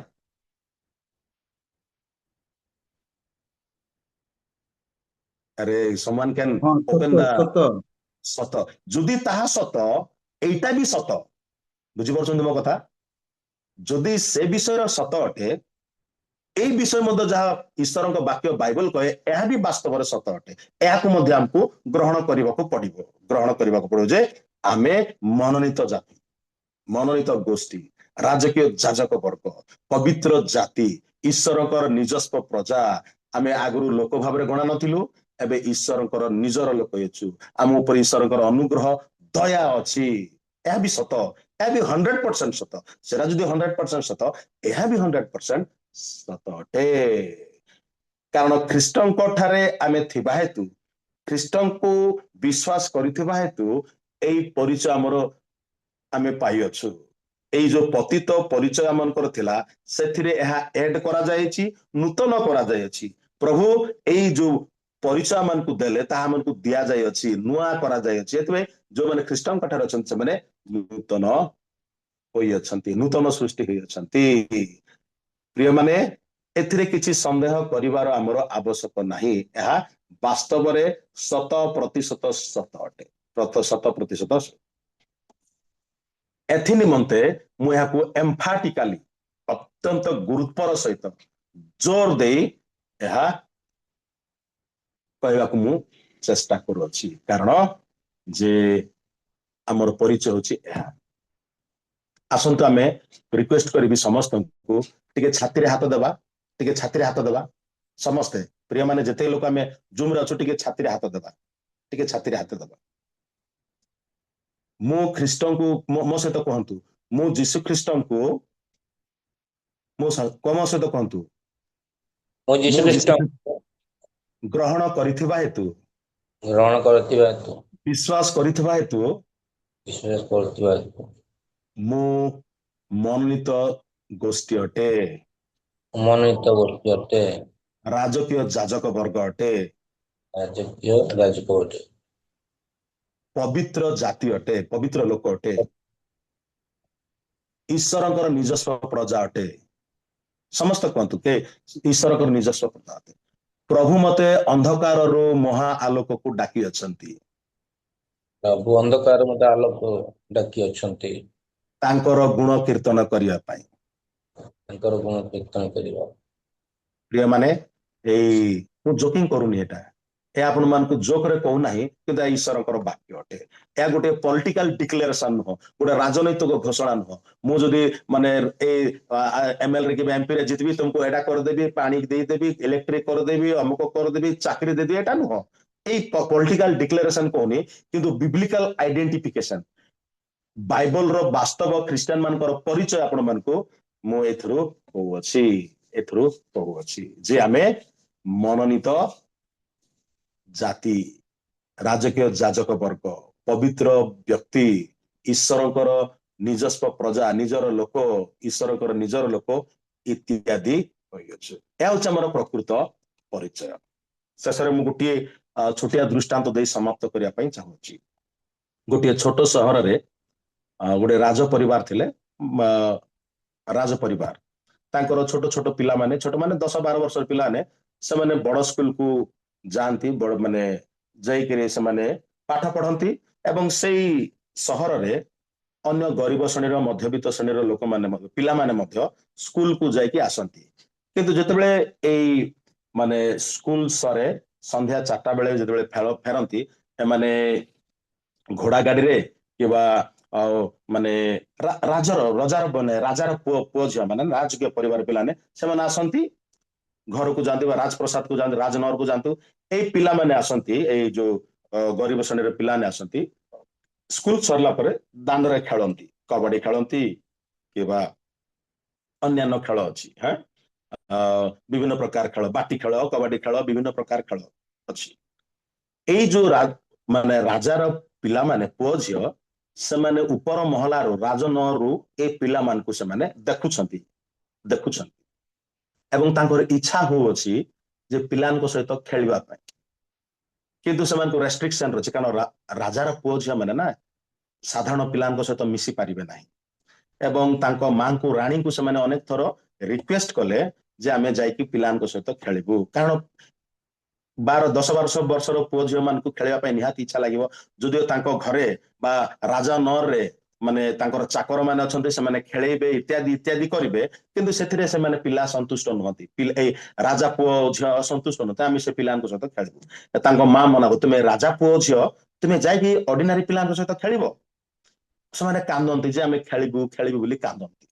ତାପରେ ଶେଷରେ ରାଜାଙ୍କ ପାଖକୁ ସେ ଖବର ଗଲା ଏବଂ ରାଜା ମଧ୍ୟ ପିଲାଙ୍କର ଏଇ ଯୋଉ ଆତୁର ଦେଖି ସେ ମନା କରିପାରିଲେ ନାହିଁ। ସେ କହିଲେ, ଠିକ ଅଛି, ତମେ ଯାଅ, ପିଲାଙ୍କ ସହିତ ଖେଳିବ, କିନ୍ତୁ ରୟାଲ ଚିଲଡ୍ରେନ ରୟାଲ ବିହେଭିୟର, ବୁଝିପାରିଲେ ମୋ କଥା? ରାଜକୀୟ ପିଲାମାନେ ରାଜକୀୟ ବ୍ୟବହାର ସହିତ ଖେଳିବ, ରାଜାର ପିଲାମାନେ ରାଜାର ମାନେ ବ୍ୟବହାର ସହିତ ଖେଳିବ। ପିଲାମାନେ ଖୁସି ହେଲେ, ଠିକ ଅଛି। ସେମାନେ ଗଲେ ଏବଂ ଯେମିତି ତୁମର ଖେଳରେ, ଆଚାର ବ୍ୟବହାରରେ, ଚାଲିଚଳନ, କଥାବାର୍ତ୍ତାରେ ଯେମିତି ଫୁଟପାଥ ପରି ନ ହୁଏ, ଅର୍ଡିନାରୀ ପରି ନ ହୁଏ, because you are royal children, ରାଜକୀୟ ପିଲାମାନେ, ରାଜକୀୟ ବ୍ୟବହାର। ମୋର ପ୍ରିୟମାନେ, ଆମେ ବର୍ତ୍ତମାନ ଏଇ ଜଗତରେ ଅଛୁ, ପତିତ ମାନେ ବିନାଶ ଜଗତରେ ଅଛୁ, ପାପରେ କବଳିତ ଜଗତରେ ଅଛୁ। ଆମେ ରାଜକୀୟ ପିଲାମାନେ, ଯାଜକୀୟ ପିଲାମାନେ ଈଶ୍ୱରଙ୍କ ପିଲାମାନେ ଈଶ୍ୱରଙ୍କ ପିଲାମାନଙ୍କ ପରି ବ୍ୟବହାର ହେବା ଦରକାର। ମାର୍କେଟରେ ହଉ, କମ୍ପାନୀରେ ହଉ, କିମ୍ବା ମିନିଷ୍ଟ୍ରିରେ ହଉ, ଆଉ ଯେକୌଣସି କ୍ଷେତ୍ରରେ ହଉ, ୟୁ ଆର୍ ରୟାଲ ଚିଲଡ୍ରେନ୍। ଆମେ royal children, we should behave royal ଭାବରେ, ରାଜକୀୟ ଭାବରେ ଆମମାନଙ୍କର ବ୍ୟବହାର ହେବା ଦରକାର। କାରଣ ଏଇ ପରିଚୟ ଆମେ ପାଇଥିବା ହେତୁ ସେଇ ପ୍ରକାର ଭାବରେ ମୁଁ ଆପଣମାନେ କଣ କରିବେ କଣ ନ କରିବେ ସେ ଲିଷ୍ଟ ମୁଁ କହିବା ପାଇଁ ଚାହୁଁନାହିଁ, ଯେ ଏଇ ପରିଚୟ ମାନଙ୍କୁ ପ୍ରଦାନ କରେ ଯେ ୱି ଆର୍ ରୟାଲ ଚିଲଡ୍ରେନ୍, ରାଜକୀୟ ମାନେ ଲୋକମାନେ ଆମମାନଙ୍କର ବ୍ୟବହାର ବି ସେ ପ୍ରକାର ହେବା ଦରକାର। ପ୍ରଭୁ ଆମମାନଙ୍କୁ ଏଇ ବାକ୍ୟ ଦ୍ୱାରା ପ୍ରତ୍ୟେକଙ୍କୁ ଆଶୀର୍ବାଦ କରନ୍ତୁ। ନମସ୍କାର, ଧନ୍ୟବାଦ। ଧନ୍ୟବାଦ ଆଜ୍ଞା, ବହୁତ ବହୁତ ଧନ୍ୟବାଦ। ଆସନ୍ତୁ ଆମମାନେ ପ୍ରଭୁଙ୍କ ଗୌରବ ପାଇଁ ଆଉ ଆଜ୍ଞାଙ୍କର ଉତ୍ସାହ ପାଇଁ କବର ତାଳି ପ୍ରଦାନ କରୁଥିବା ବହୁତ ବହୁତ ଧନ୍ୟବାଦ। ପ୍ରଭୁ ଆଶୀର୍ବାଦ କରନ୍ତୁ। ସୁନ୍ଦର ବାକ୍ୟ, ବହୁତ ଭଲ ଲାଗିଲା। ପ୍ରକୃତରେ ଆମମାନେ ରାଜକୀୟ ଯାଜକ ବର୍ଗ, ଈଶ୍ୱରଙ୍କ ନିଜସ୍ୱ ପ୍ରଜା। ଆଉ ଆମମାନେ ଏତିକି ଜାଣିବା କଥା, ପ୍ରତ୍ୟେକ ଖ୍ରୀଷ୍ଟିଆନ ମାନେ ଆଜି ଆଜ୍ଞାଙ୍କର ବାକ୍ୟ ବହୁତ ମତେ ଇଏ କରୁଥିଲା ଯେ ଖ୍ରୀଷ୍ଟିଆନ ମାନେ ମାଇନରିଟି ପାଇଁ ଯାଉଛନ୍ତି, ଗଣ୍ଡଗୋଳ ହେଇଯାଉଛନ୍ତି, ଷ୍ଟ୍ରାଇକ୍ କରି ଯାଉଛନ୍ତି। ପ୍ରକୃତରେ ଆଉ ଆମ ଦେଶ ଗୋଟେ ହିନ୍ଦୁ ପ୍ରଧାନ ଦେଶ ହେଲେ ମଧ୍ୟ କଣ ହେଇଛି, ଅଳ୍ପ ଖ୍ରୀଷ୍ଟିଆନ ଲୋକମାନଙ୍କୁ ମଧ୍ୟ ଡରୁଛି। କଣ ପାଇଁ ନା, ଆମମାନେ ଈଶ୍ୱରଙ୍କର